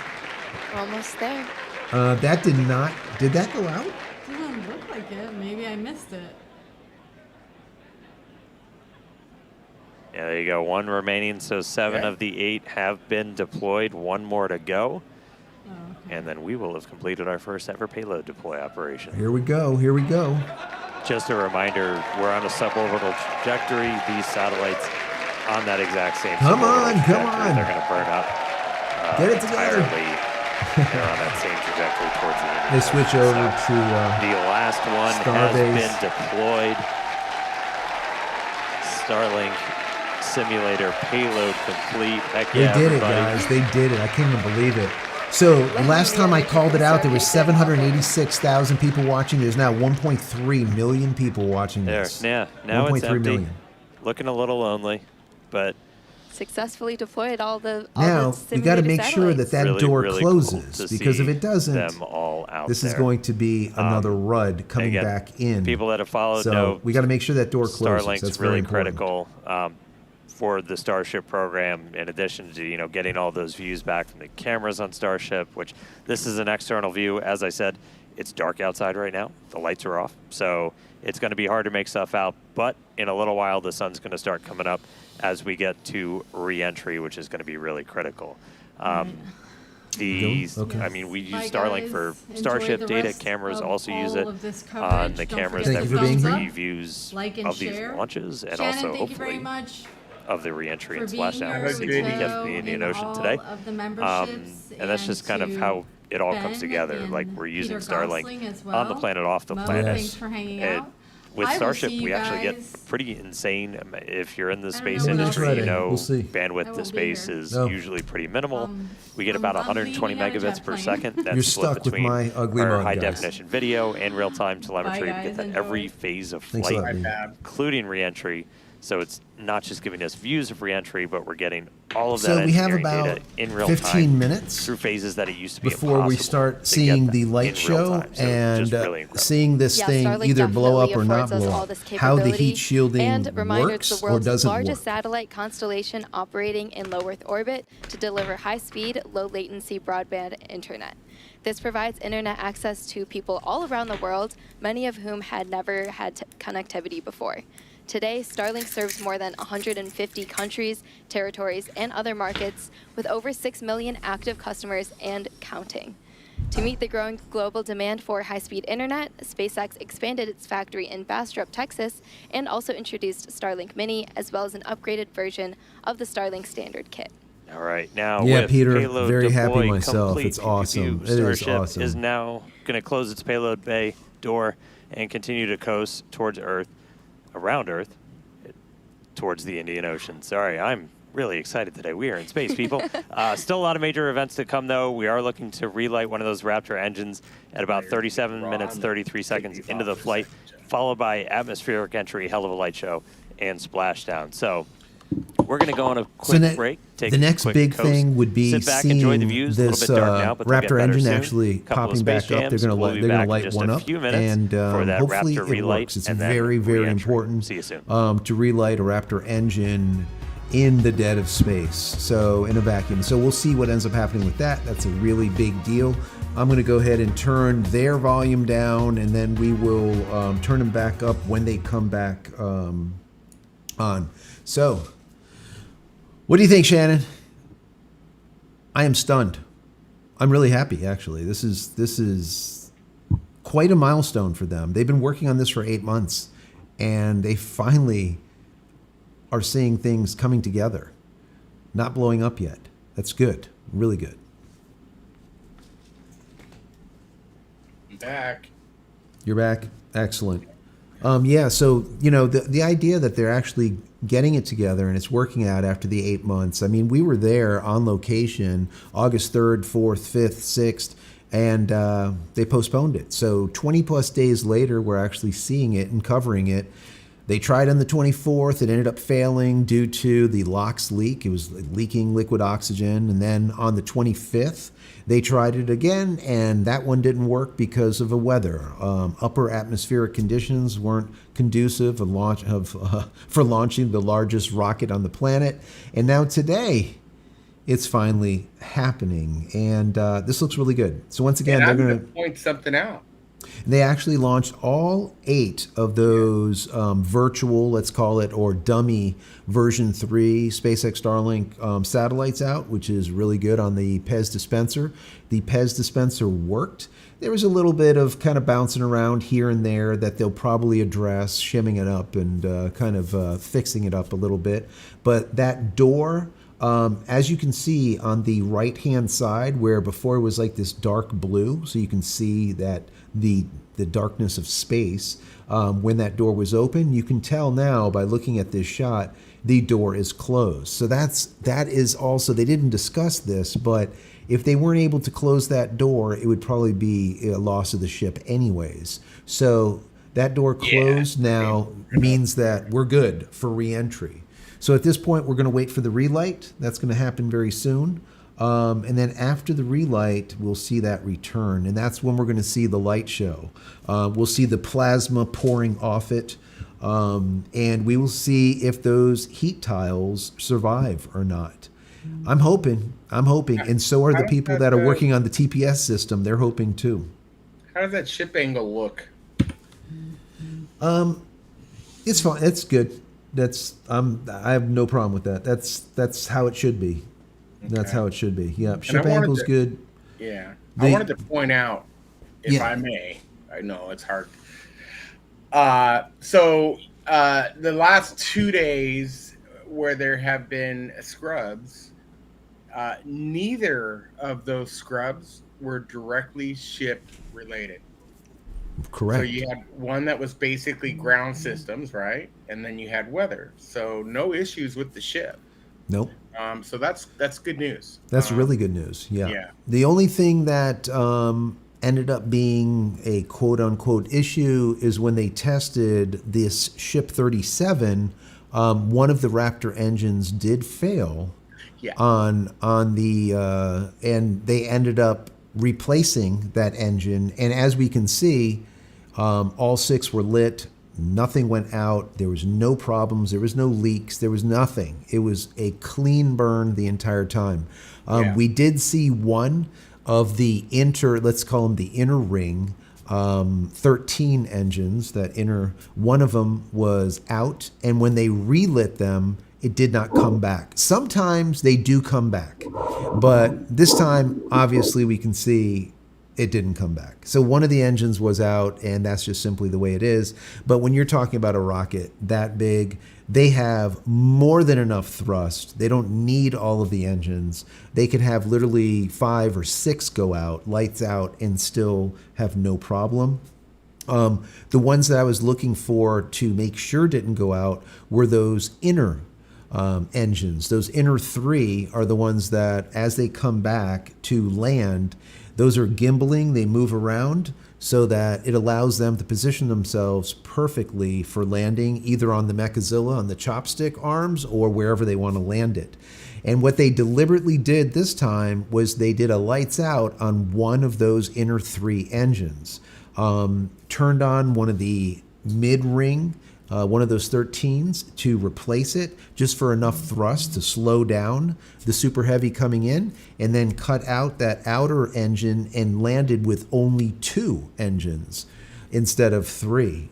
And we don't know if it was good, bad, or indifferent, because we saw it, it landed, no problem. But the question is, did it land where it's supposed to land within an inch or two, or was it 5 feet off, 10 feet off? Because remember, if you have lights out on one of those 3 and you now you can't land it in the exact spot you want to land it, this is a problem. It's a big problem. So that's what they were testing today. So they did not, what they did say is they did not bring it in at that extreme angle of attack, which basically causes it to shake and shudder, and just the harmonics just rip the thing apart like they did the last time. They did not bring it in that much, let's say, at that angle of attack, a little bit lighter, so it was a little bit easier on it.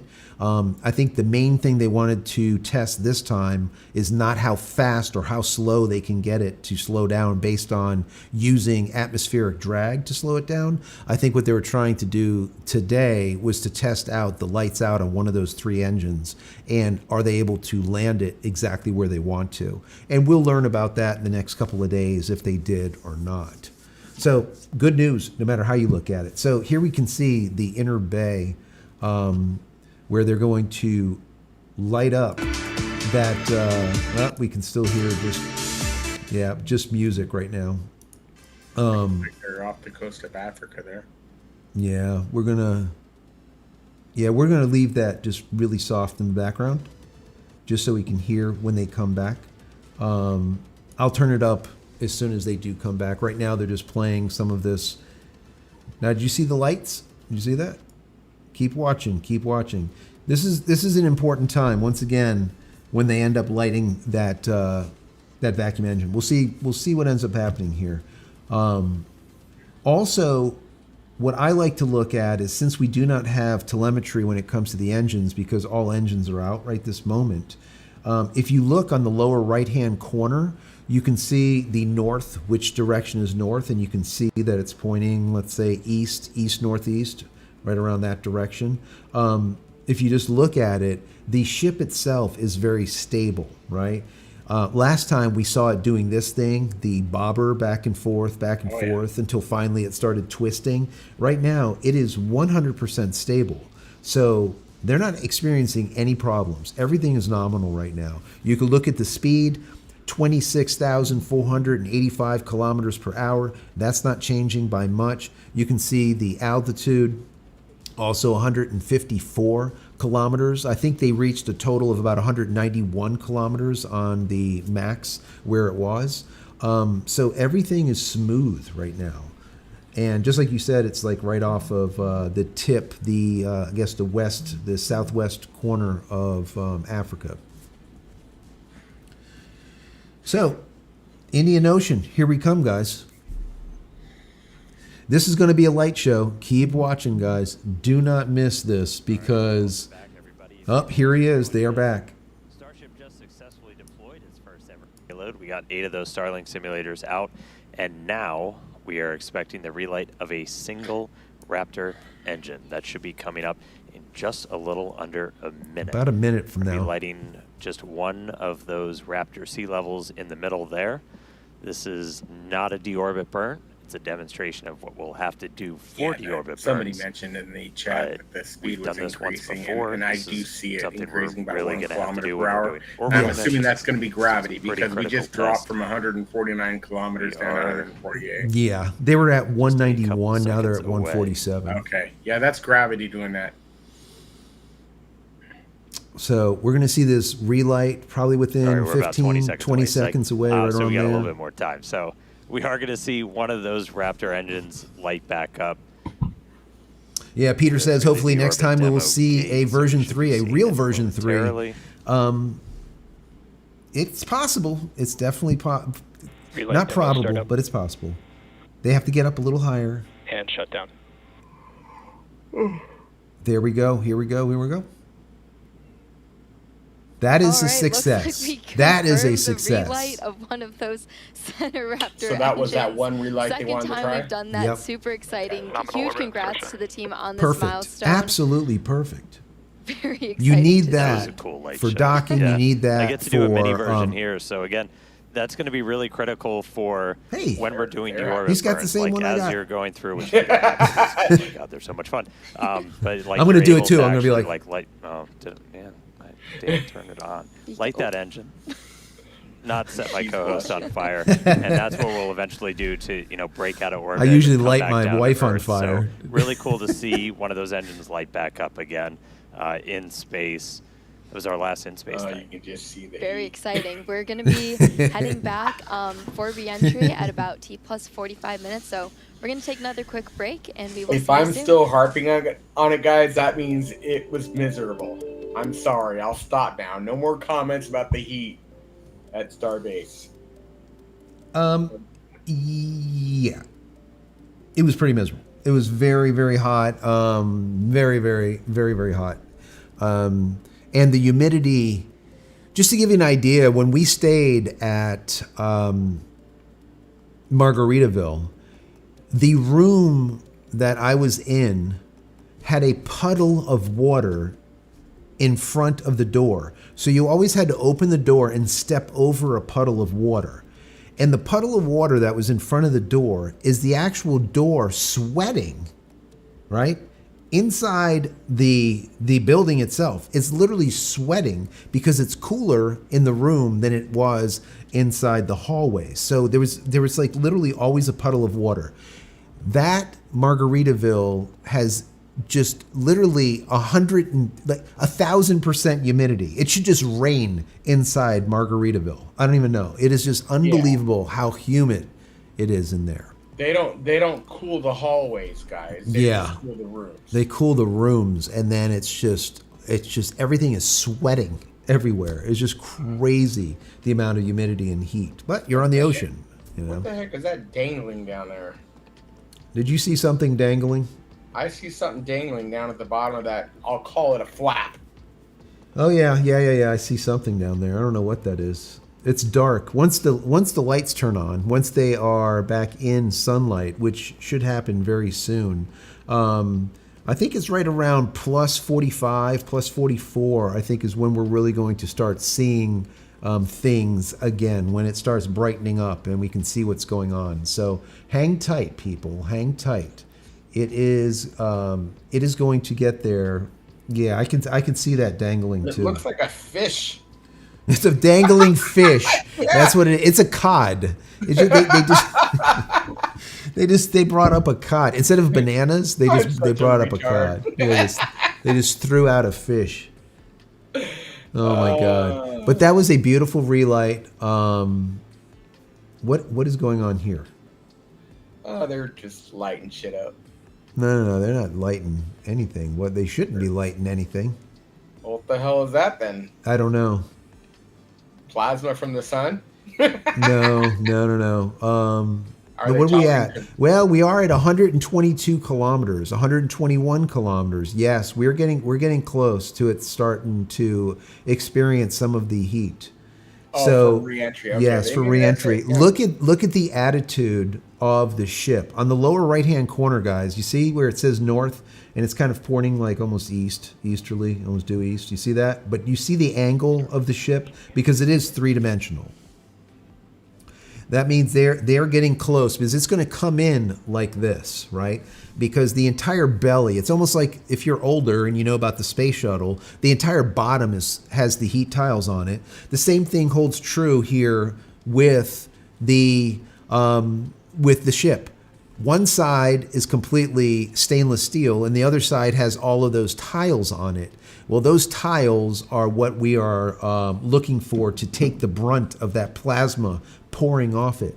So we're going to keep watching. We're going to keep watching because we're about maybe 2 minutes away to start seeing a little bit of some heat pouring off it. We're at an altitude of 115 kilometers.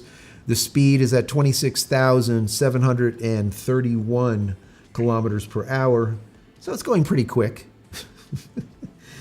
And the ship is perfectly aligned how it should be. It is not moving. It's not budging. It's not teeter-tottering. It's not rocking. It's not rolling. It is perfect. Absolutely perfect. And it is leaving the coast of Africa, heading into the Indian Ocean. That's it. So we're going to start seeing this thing start dropping here. And we're going to start seeing more light. We're at 111 kilometers. There we go. That's pretty bright. Everybody back to the edge of your seats, please. Yes, this is going to be it. This is where you're going to start seeing the flames. These aren't normal flames. This is literally plasma pouring off. Plasma. It's not just like a little bit of heat. There we go. We can see a flap. Now look at the flap here. Do you see how there is a few tiles that they actually mounted? Because the reason being is they're going to see if they need to put tiles on this side or not.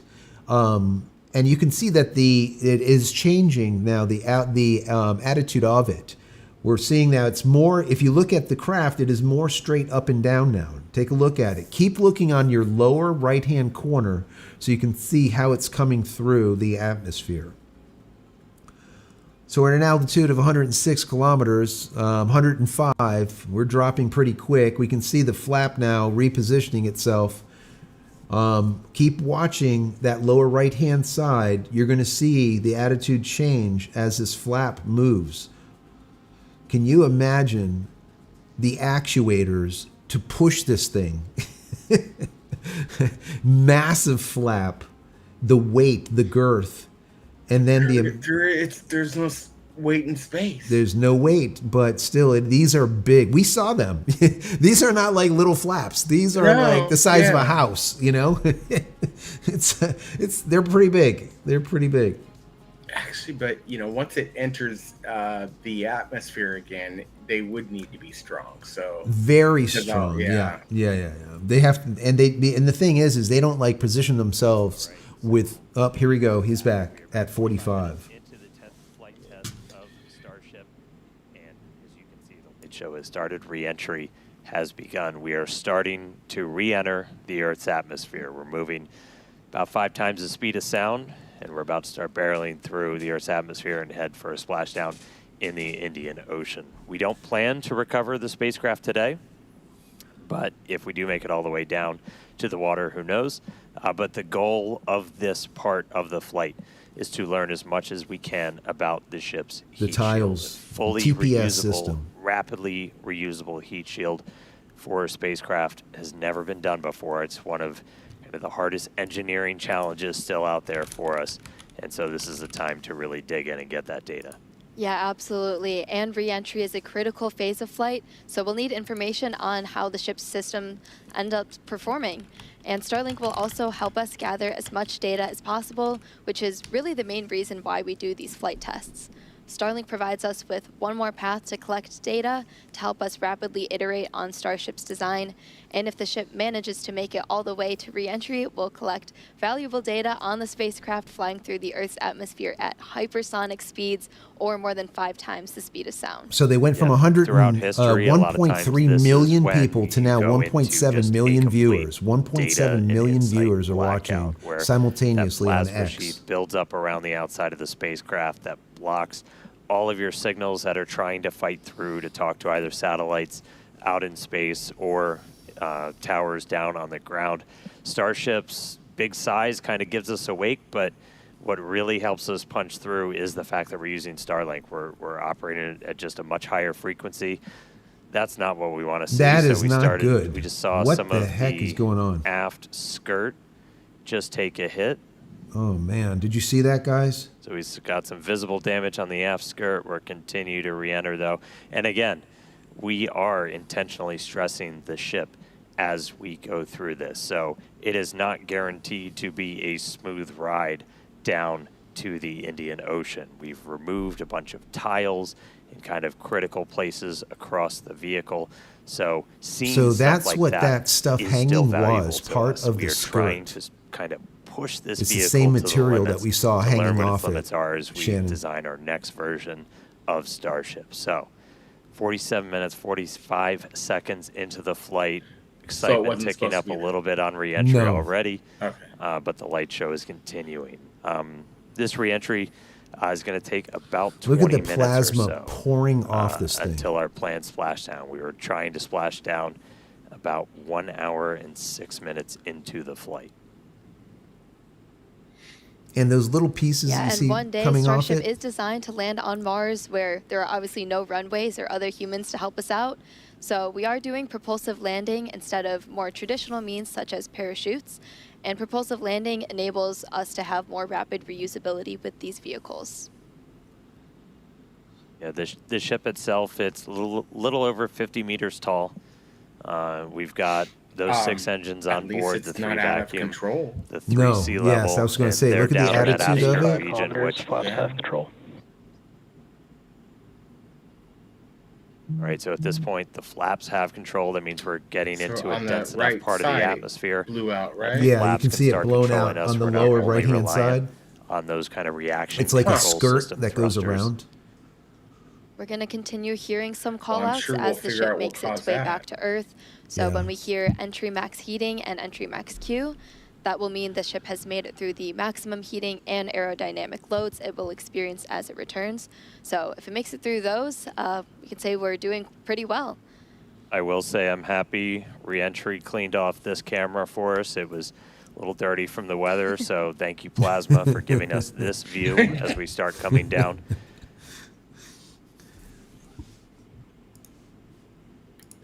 So it wasn't a fish, Joe. No, it wasn't a hit fish we saw hanging there. to Not, it wasn't a the cod. Skirt, definitely interesting. I will note, when we started doing these missing tile tests, we were intentionally removing them only in the skirt, as that's, you know, that's not over your fuel tanks or anything else that's kind of structurally critical for keeping the entire vehicle together. That obviously exposes your engines, so that could do some things for our landing burn. But for now, we are obviously continuing with this re-entry. We are committed. Indian Ocean, here we come. 50 minutes since Oh launch. God, that doesn't look good, See guys. those That colors does start not to look build good up right a little there. bit. We are at the point where No. we're in dense enough It's so atmosphere pretty, that the though. flaps Yeah, it's have so pretty. control. That ain't good. That's actually gases coming out. That is not. We don't want to see that. About 74 kilometers You in know, altitude. right 74 now, I consider kilometers. it a success.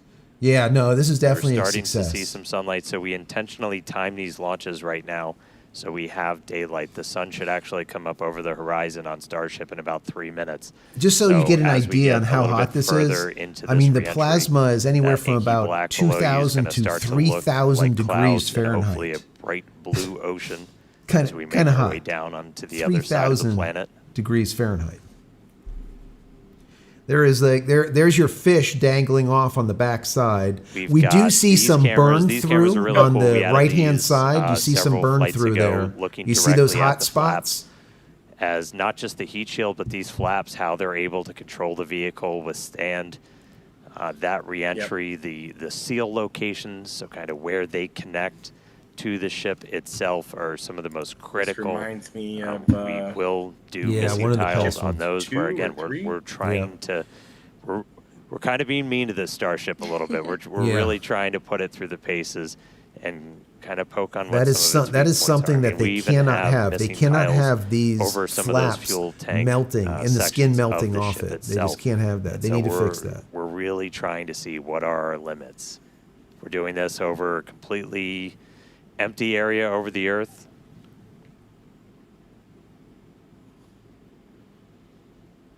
Look at our Raptors there. We are, assuming we make it all the way down to the ocean in one piece, we will attempt a flip and a landing burn. We do Still have at full least control one over this, though. Full buoy, control. everybody's favorite camera person, out in the Indian Ocean right now, being powered by Starlink. So that's at our planned landing location. So if we're able to get any live views of the ship, that'll essentially tell you that we nailed our target. Able to do that on our 6th flight test. Do it. So we're at 69 kilometers, the altitude currently at 24,300 kilometers per hour. You can see this inside the engine bay is getting a little bit burnt up here. I call it colorful. Yes. All right, so we're about We can see on the right-hand side, there's a lot of some of the other big milestones coming. melting of Yep, metal. in about 10 That's what all that minutes, like Dan sparks are. said, Starship will be transonic. Now this flap is doing really good. This flap is fully intact. Surrounding There's and no flowing melt past the through. There's vehicle no are burn through concurrently like the other below, flap. At and above the speed of sound, so somewhere in the range of Mach 0.8 to 1.2. Series? For reference, commercial jets have a range of cruising speeds, but most of them fly at speeds between Mach 0.74 and Mach 0.85. So that's 480 to 575 miles per hour or 770 to 930 kilometers per hour. You see that flap And after actually transonic working. comes That subsonic. is That a just means lot you're of force slower to be than able the to speed of move sound. that We're flap. still well in excess of that right now. But by the time we hit subsonic, we're essentially belly flopping down. There we go. There's that sunlight. So we're seeing the Earth now come back into view. One of the other things we're doing during this, and you're going to see Starship kind of pitch in some pretty, not extreme ways, but a little extreme. Keep as watching we're that trying lower to really right-hand stress side so you the can structure see of it, of the ship itself. the attitude of the ship. You see Specifically how it's those starting to aft angle flaps, down a little bit more, so the ones more at the belly very flopping bottom of the instead of vehicle. straight up? We're pushing not just how well does the heat shield hold up, but how well does the ship structure hold up. We are pushing it beyond essentially what we think we'll have to fly at to do something like a return to launch site. So again, may not be a very smooth ride downhill, but we're doing that by design. We're really trying to find what are the edges that we can operate at, build up a good data set. But sun is up, clouds and water down below us. We are just about 10 minutes away, a little less than 10 minutes now, until we start hitting transonic and then subsonic. Once we hit subsonic, we're basically just belly flopping. 21,000 kilometers per hour. We're at 63 kilometers. And you could just see that plasma building up, just pouring off this thing. If it wasn't for that heat shielding, this thing would have melted a long time ago and blew up. That's why it's mission critical that it enters in this specific attitude, because if it didn't, it would melt. Right now they're getting a ton of data. How are those metallic tiles holding up? How is the new the new tiles holding up? How is the actively cooled tiles holding up? We intentionally up? designed these flights to lift off in the evening here so we get these daylight views so we can get as good a video as possible on the ship, assuming we make it all the way down. We've got at least one buoy powered by Starlink that's out there in the landing zone in the Indian Ocean, hopefully giving us a view again. If you see any live views, not from the ship itself, that means we nailed our landing target. Starship is past peak heating. That would be amazing if it's still landing Wow. near the buoy. All right, we just heard the call out Nice. that we're Past peak heating, so things so are looking good so far. That's They're really looking good. It didn't blow up. Now it's going to get a little bit cooler. It should start turning. And at this point, again, the flaps are controlling. So this movement you're seeing is that forward flap moving to try and just maintain control, maintain attitude of the vehicle as we're coming down.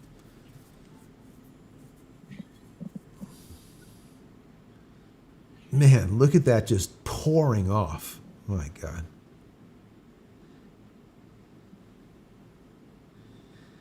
We're getting close to that straight up and down attitude again, which seems to me that it should be close to a belly flop right now. I could be wrong. And on one of our flaps, we got one of these cameras on all 4 of the flaps, 2 in the front, 2 in the back, giving us. Well, this really flap good is close-up really views. taking some damage. You see that one flap? You can see the you can see the flames just obviously pouring don't have a through camera it. that can see the entire heat shield. These give us kind of the best that we can do. But looking at those flaps is really, those are just, you know, super critical for controlling the ship. You have some ability to maneuver kind of cross range. So as you're coming in, you can see in that indicator at the very bottom right. This that one you we've can pitched see up it's quite a really bit. melted the So bottom, again, the we are- lower. You can see it in the we upper are right-hand maximally corner. stressing those aft flaps That burn right now. through. Looks like we got a little bit of burn through the very bottom part of it. Everything's still looking good. Ship maintaining control.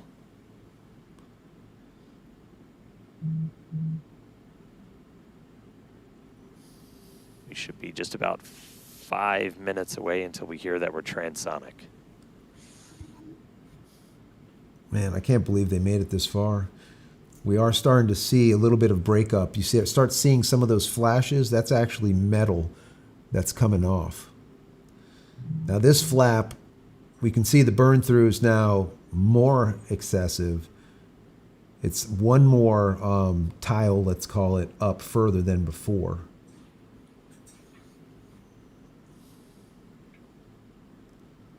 Now a chunk fell off. My fish just went. Your fish fell off finally. A little bit toasty on the Yeah. aft skirt. Okay, now it's starting to The look like vehicle as we we're continue getting coming close. in. Yes. Again, we are intentionally stressing the flaps so we can learn all we can. Let me see. Man, those flaps are just taking the brunt of it. But they're still working. All right, It's so still now working. we're already well past peak heating.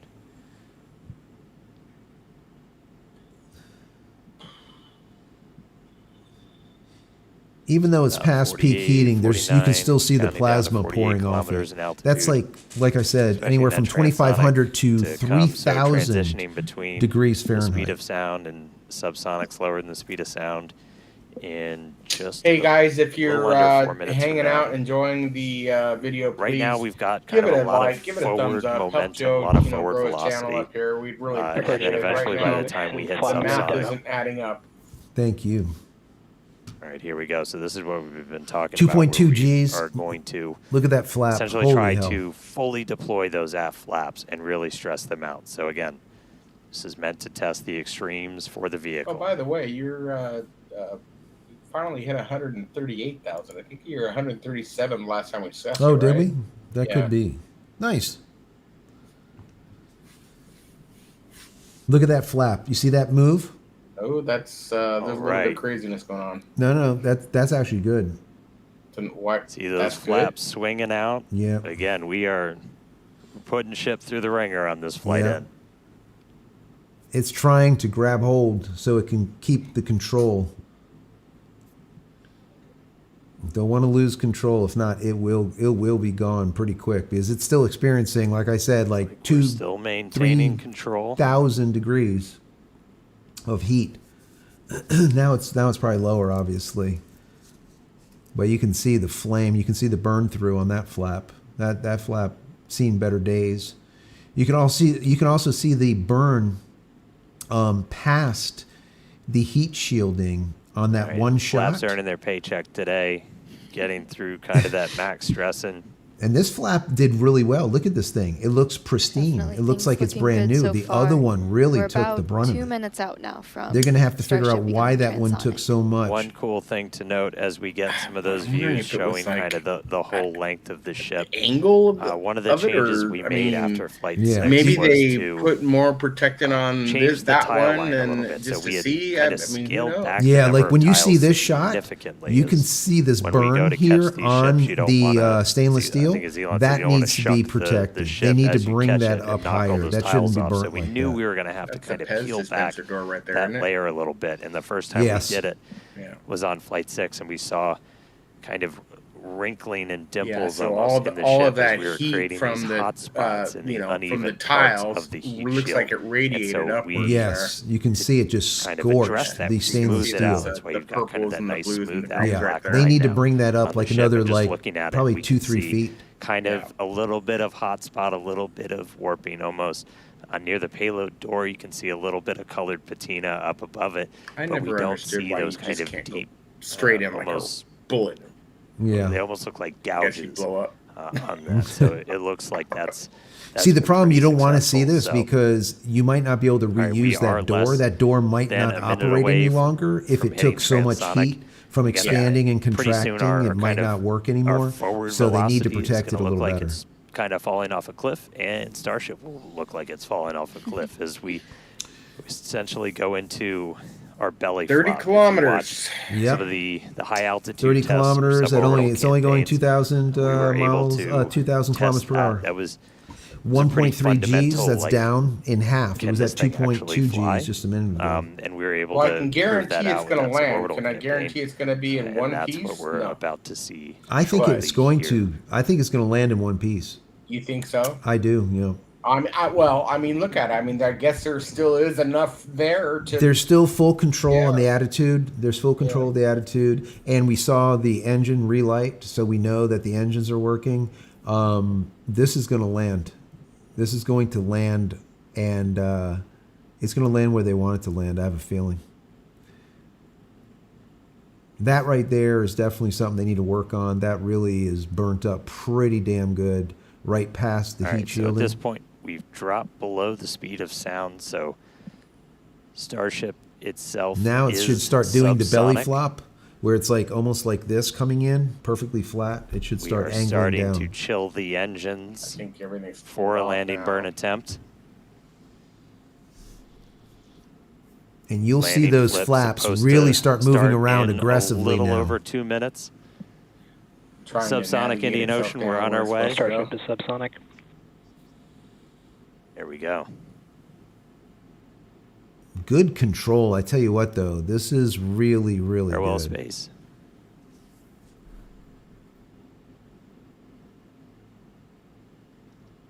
Well, that flap, the top, no problem. It's that All right, bottom so that coming really up in just took a little under 2 took the minutes, so we're going brunt to do of the it. flip and the burn. So we're only using those 3 center Raptor engines, The the sea little levels, the flap ones that that could, can Michael Johnson kind of says. gimbal, they can move around and steer.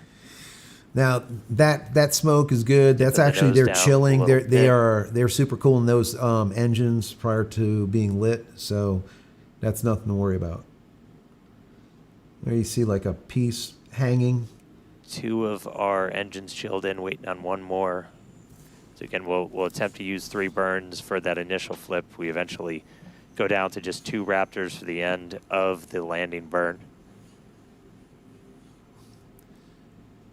You could tell those tiles took no abuse Just at about all 1 that they minute now have from stuck that on landing this flip on this and landing side. burn start. Nothing. Are there some missing next to Yeah, it? that's all the done other- on purpose. There's probably sensors under there. This is just to see like how much they, what does this take? Now, I don't like to see that brightness in that door like that. That is not good, guys. Do you see the bay door there? Do you see the bay door? And it's bright Structurally, inside. we're looking Oh, good. Got fuego. good pressures in our nose cone Yeah, I for don't like that. everything. About 30 seconds. Guess we'll find out. Yeah, we're gonna see. Again, we're going to look for the flip. So Starship's doing its belly flop right now. We're going to do the flip. When we were looking at it a couple Swing minutes out. ago, it didn't Let's look punch like through that. some No, clouds it first. didn't. No, it didn't. Look at that! Look at those flaps moving around to get that thing to stay in go. position. That's amazing. Really Starship good. landing burn start up. Here we go. Here we go. Does it? Look at the brightness. Do you see that? I don't know about Seeing this. 3 engines. You see the brightness coming in? There's you our can flip. see it. Looks Here it like is. it's on fire inside or something. There's a Yeah, buoy. yeah. It landed. It landed. There's a splashdown. Holy Fire out. boom!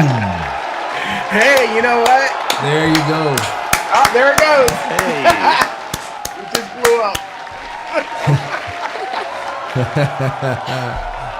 Holy God, what a ride, guys. What a ride. Ship 37. 1 hour, Cam. 6 minutes, Landing, 1 hour, flip, 7 landing, minutes burn, into this splash launch. out of the Indian Ocean. There we go. Holy God. That All thing was right. internally on That was fire, pretty people. awesome. That was on Incredible fire. flight for both ship and booster. Yeah, really incredible. So obviously Holy we're God. excited here. It looks like everybody's excited over there. Tyler, how's it going over in Hawthorne? Man. We are super excited here in Hawthorne. It was another exciting Starship flight test in the books, and we hope you enjoyed those Starlink views. So congratulations to the team at Starbase and everyone here and around the company.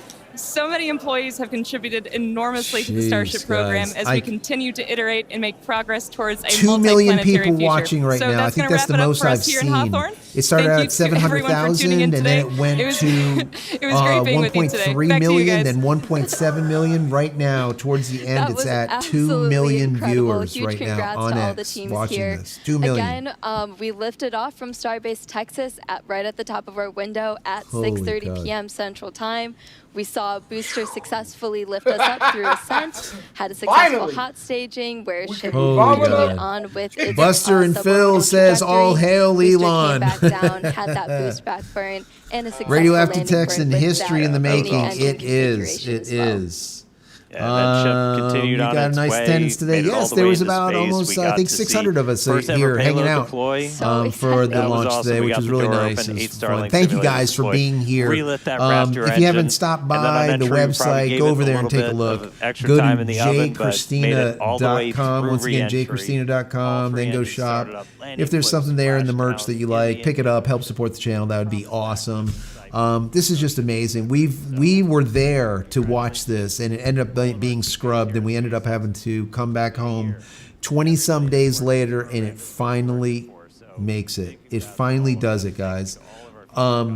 This is just a really big thing, I can't believe that it ended up working. The Pez dispenser worked. They released the 8 dummy satellites, those version 3 satellites. That is huge. They relit the Raptor engine in space. That's big. The TPS system, which is the thermal protection system, actually got a workout today. So they're going to have a ton of data to go through. The guys over there at SpaceX that haven't got any data for the last 8 months. So they're going to have a ton of data to go through. They still have to work on the flaps. They did have that skirt blowout internally, which was an issue, obviously, but it didn't cause enough damage to, let's say, warrant a crash landing, right? A RUD, which is nice. So all in all, this was pretty good. We did see a very bright internals to that bay area, right through the bay door. That wasn't just bright light inside. That was flames. It was on fire internally. So they're going to look at that data too and say, okay, why was it on fire? What ended up happening? What is going on with that? Because that is an issue, right? We don't want to see flames. We don't want to see fire internal. And that is what we did see. But that's okay. This is testing. They are testing. And it's a good test. This was what we've been waiting for once again for the last, months and months and months and months down the road. So this is a really, really big deal. What do you think, Shannon? Was this massive or what? This was massive. So Yeah. This is a goodbye to Block 2 and a hello to Block 3. Yes. In my opinion. That's a good question. Do you think that 38 is going to go? Because that's going to be the last of the Block 2. Or do you think they will not launch 38, stick it in the graveyard, so to speak, and move to Block 3? I guess it depends if they need more data or not. I mean, they're always going to need data. You know Right. what I mean? But I don't know how far out Block 3 is. And I know that Elon wants to keep going. Yeah. So if Block 3 is several months away, then they may as well launch the Ship 38 to get, or, right, 38. Okay. Yep, ship 38. To get more data, because obviously they don't have all the data they need, because we just saw what happened. That was not supposed to happen. So they still need some work on design, heat protection. Yes. And matter of fact, 83 Jeep says they already committed to ship 38. So there you go. Okay. If that is the case, then we're going to see a 38, and it won't be very far down the road, because you're not going to need like the FAA's approval or some type of Fish and Wildlife approval or some other nonsense. They're going to be able to now, because Massey is still blown up, right, from ship 36 blowing up.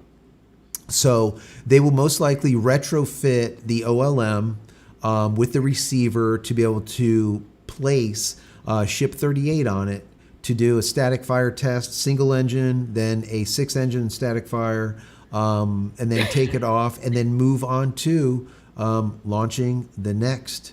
So I would say, if all goes well, we're going to see 38 definitely within about a month. I would say it could go even faster. It depends on how. I really do think so, because there was nothing here that I saw that would warrant them saying, you know what, let's stand down on 38 because of X, Y, and Z. We saw the flaps melt. Well, you know what? All the flaps melt. You know, the TPS system, the thermal protection system, people, they need to work on it. There's certain areas we saw that needs to be now, let's say, retrofitted with additional heat tiles, especially near that bay door. We cannot see that type of heat singeing that happened around that bay door, because it's going to render it non-usable if that thing is expanded and contracted and expanded and contracted. It's done. So they're going to have to work on that, because we saw some burn. And then obviously they're going to have to figure out what happened with that internal shroud. I don't know what happened there, but they're going to have to figure that out too. They also need to figure out how the hell that fish got up there. Because the cod wildlife's going to be pissed off. Fish and Wildlife is going to get pissed. Man. Oh, man. Nah, you know, it's been a journey. You know, and it was just a special one. You know, because it started off by you and I actually traveling to Starbase together, getting to meet for the first time. Yes. And then, you know, somewhat of a disappointment. It wasn't a wasted trip of the launch delay, and then coming back and then waiting and waiting and waiting and waiting and waiting. Yes. And then we get launch day 1 scrubbed. Yep. Launch day 2 scrubbed. And here we are on the third time's a charm. Yes, right? And it worked. And it worked. So unbelievable. Yes. You know, it's over. Starlink's or SpaceX engineers have hopefully all the data they need to progress. Yes. If it ends up being ship 38, you know, obviously your channel's going to cover ship 38. Absolutely. And, absolutely. We're going to be, matter of fact, on the channel, we're going to be covering Mars mission. I'm going to do an explanation on how we get to Mars, because some people don't understand how it works. I'm going to go through it a little bit, some of the mathematics and some of the positive and negatives of getting to Mars and how we're going to have to do it, and also the time frame involved in getting to Mars. There is a 780-day time period. You can only launch every 780 days, and there's only a window of 56 days to be able to actually get those birds in the sky. So there's not a big window. And if we miss the 2026 window, that means that Elon's not going to get a ship to Mars until we can launch in 2028. Once again, 780 days. That is the cycle. That's just the way it is. So we're hoping that there's a lot that can be done between now and 2026, by the end of 2026, when the launch window opens. It's not that much time. And they have a lot of work to do, for sure, especially when it comes to this TPS system. But you have to look at it this way, too. When they do launch one of these vehicles to Mars, it's going to simply be placed into an orbital a very high orbital position. So it's going to sit up there indefinitely. Okay, it's almost like, let's say, placing it where one of our geo satellites are at like 36,000 kilometers or so. So it's going to sit there for basically in perpetuity. So that's where they're going to go. They're not going to have to worry about it coming in and burning up and all the rest of this stuff. Also, the atmosphere, I believe, on Mars is like, I don't know, 8% of what it is here on Earth or something. There's not much atmosphere there. All right. So we're getting a ton of this atmospheric drag and burn up plasma, 3,000 degrees Fahrenheit plasma pouring off it, melting everything.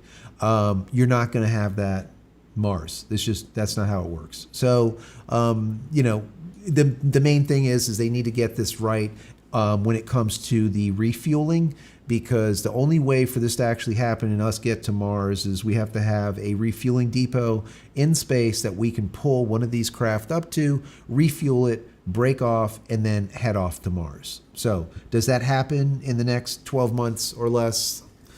I think it's really, I would say no as a betting man. I say no too. But let's hope. Let's hope that they can do it, because that would be nice. They won't have to wait another 2 years for that window to open up. So yes.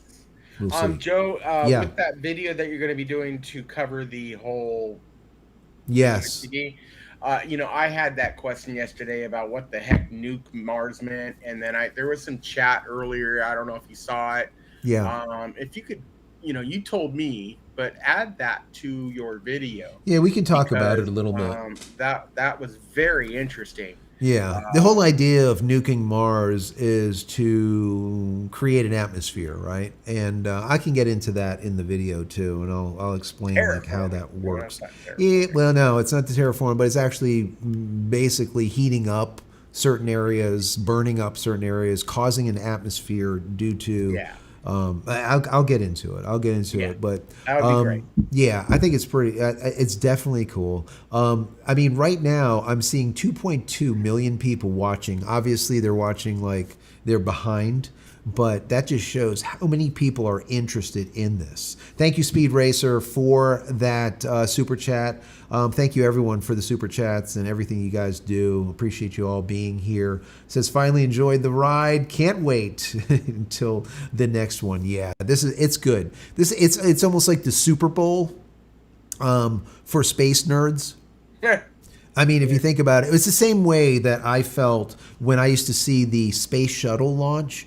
And just like Elon was talking about it, with the space shuttle, they never got the TPS system, the thermal protection system, right. So what would happen is with the space shuttle, they would use it, it would come back, half the tiles would fall off, some of them would burn through, you end up with a problem, but the tiles would fall off, then they would stick it in the bay, and then they would have to have a bunch of guys sit there for like 7 months sticking tiles back on. They can't do that for a rapid reuse type of system. That's why when we look at the Starship, there's not a lot of tiles missing. They figured out how to keep the tiles on. The biggest problem that I see with it is those flaps. And remember, the flaps on the old Block 1 are sitting at that 180 degrees. They've already bent these flaps, pulled them in to 140 degrees. So when they come through, instead of being flat, they're kind of tucked in. Kind of like a bird tucks in its wings. So they're kind of tucked in a little bit. And they made those flaps smaller. Once again, to help with that burn-in that we see, where you can see where it's literally melting through. Did it help? It kind of did. One flap was absolutely picture perfect, whereas the other flap did get some burn-in towards the bottom side of it, but not the top. So these are areas that they can now look at and say, okay, we need to really harden up this lower portion of the flap, because that's where that plasma is staying for the longer period of time instead of at the top. The top is pretty good. We need to now really, let's say, make, and I don't know if it's different material or what it is, but that burn through just can't happen. Like I said before, if you want a fully reusable vehicle, it cannot be something that you're maybe not replacing the heat shielding, but now you're replacing flaps. You can't replace the flaps all the time, right? You need them to be able to be reused. So that is definitely something that that TPS system will be working on. Those guys are going to be working on. But now they have, they have the ability to look at the data. Hey, are we going to pull it out? Are we going to launch it one last time? I have a stupid idea. What is it? Based on what you were just talking about. Yeah. So just wrap the whole thing with shields. Right. Okay, not done yet. Right. And then rotisserie that mofo. Just right. have it turn like this and right. distribute the heat equally as it turns, right? Right. Is that stupid? Like corkscrew it, basically. Kind of corkscrew it, because that I don't know.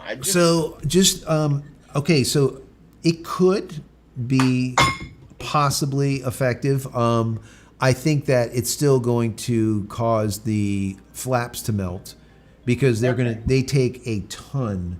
Those flaps. They take a ton of heat. That's number one. Number two, think about adding double the amount of heat shielding. You're going to now double the amount of mass, and the weight of the craft will go up substantially, meaning that you have to now also increase the amount of fuel to break even, and you don't want to do that. What they've been doing is trying to lessen the amount of weight, lower the weight, so that you don't need as much fuel to go further, right?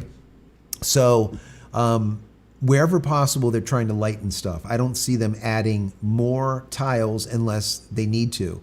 And like that center section right next to the bay door, we saw that thing was burning. So they need to add another 2-3 feet of tile. I guarantee you when we see the next ship launch, which would be ship 38, it's going to have extra tile in that area because it needs it. Yeah, all right. Honestly, I thought they learned that from that lesson from an earlier mission. You would think so, but it could be too.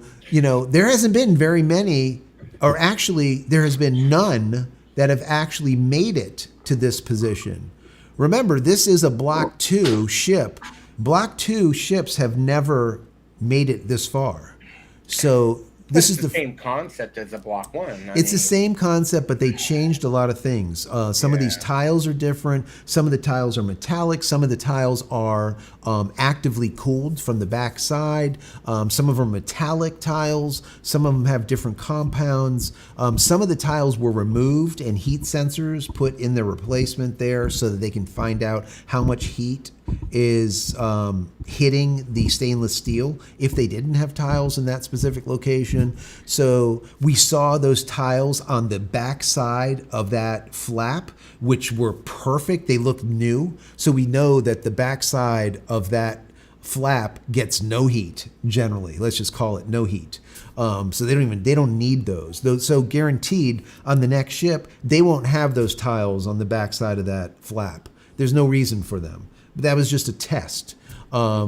The main thing that they need to do is really just ramp up that protection on the bottom of those flaps because that shit's still melting through.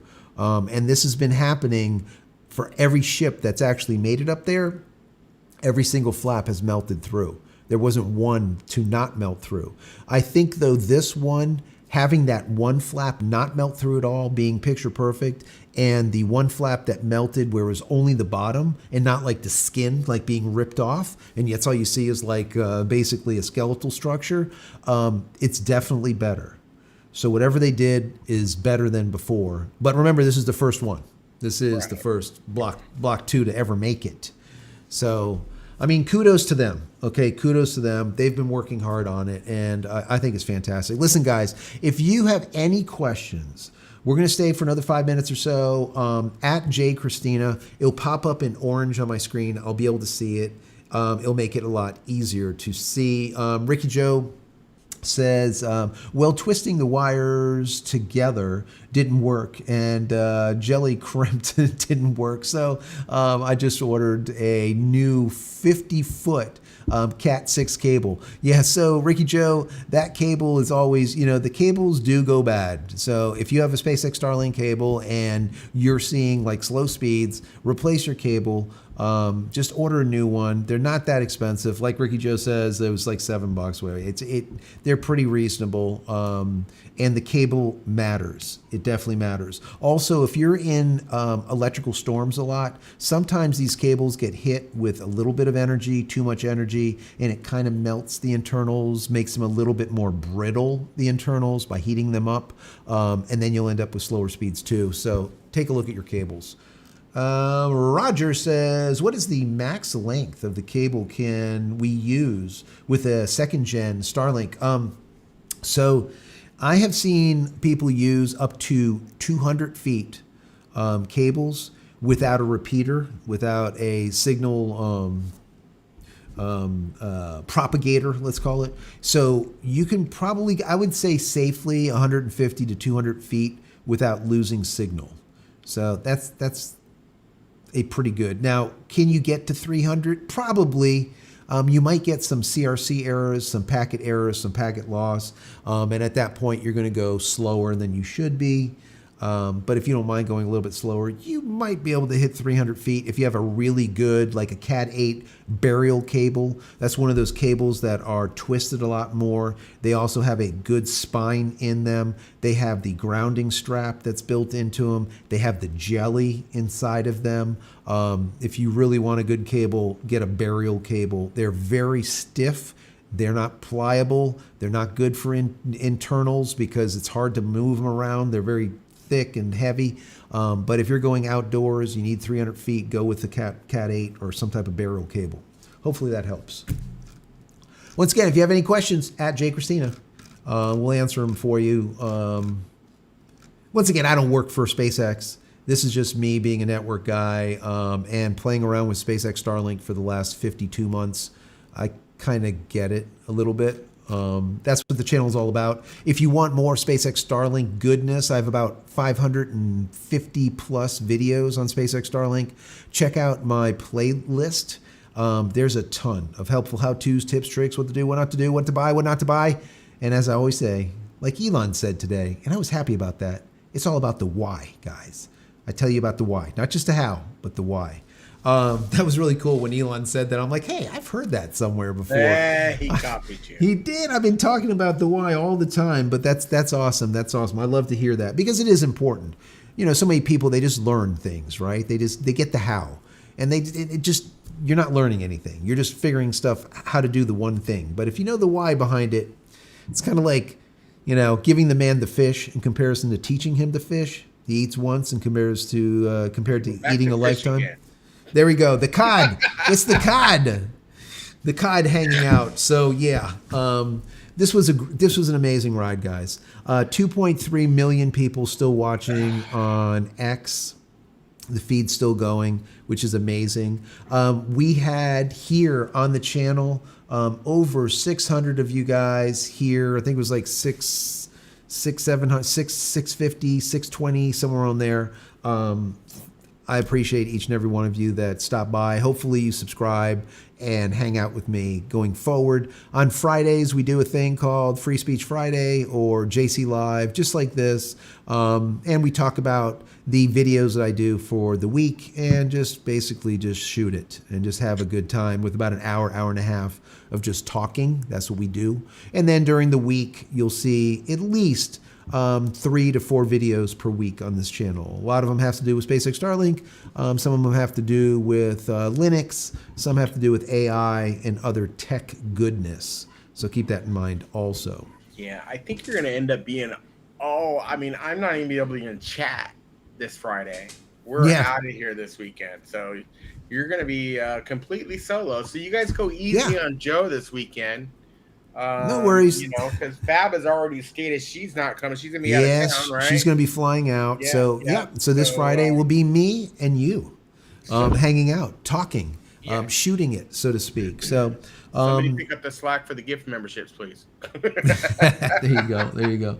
So yeah, it's I'm excited about this. This is really big, really, really big. We finally did it, and kudos to the guys over there at SpaceX.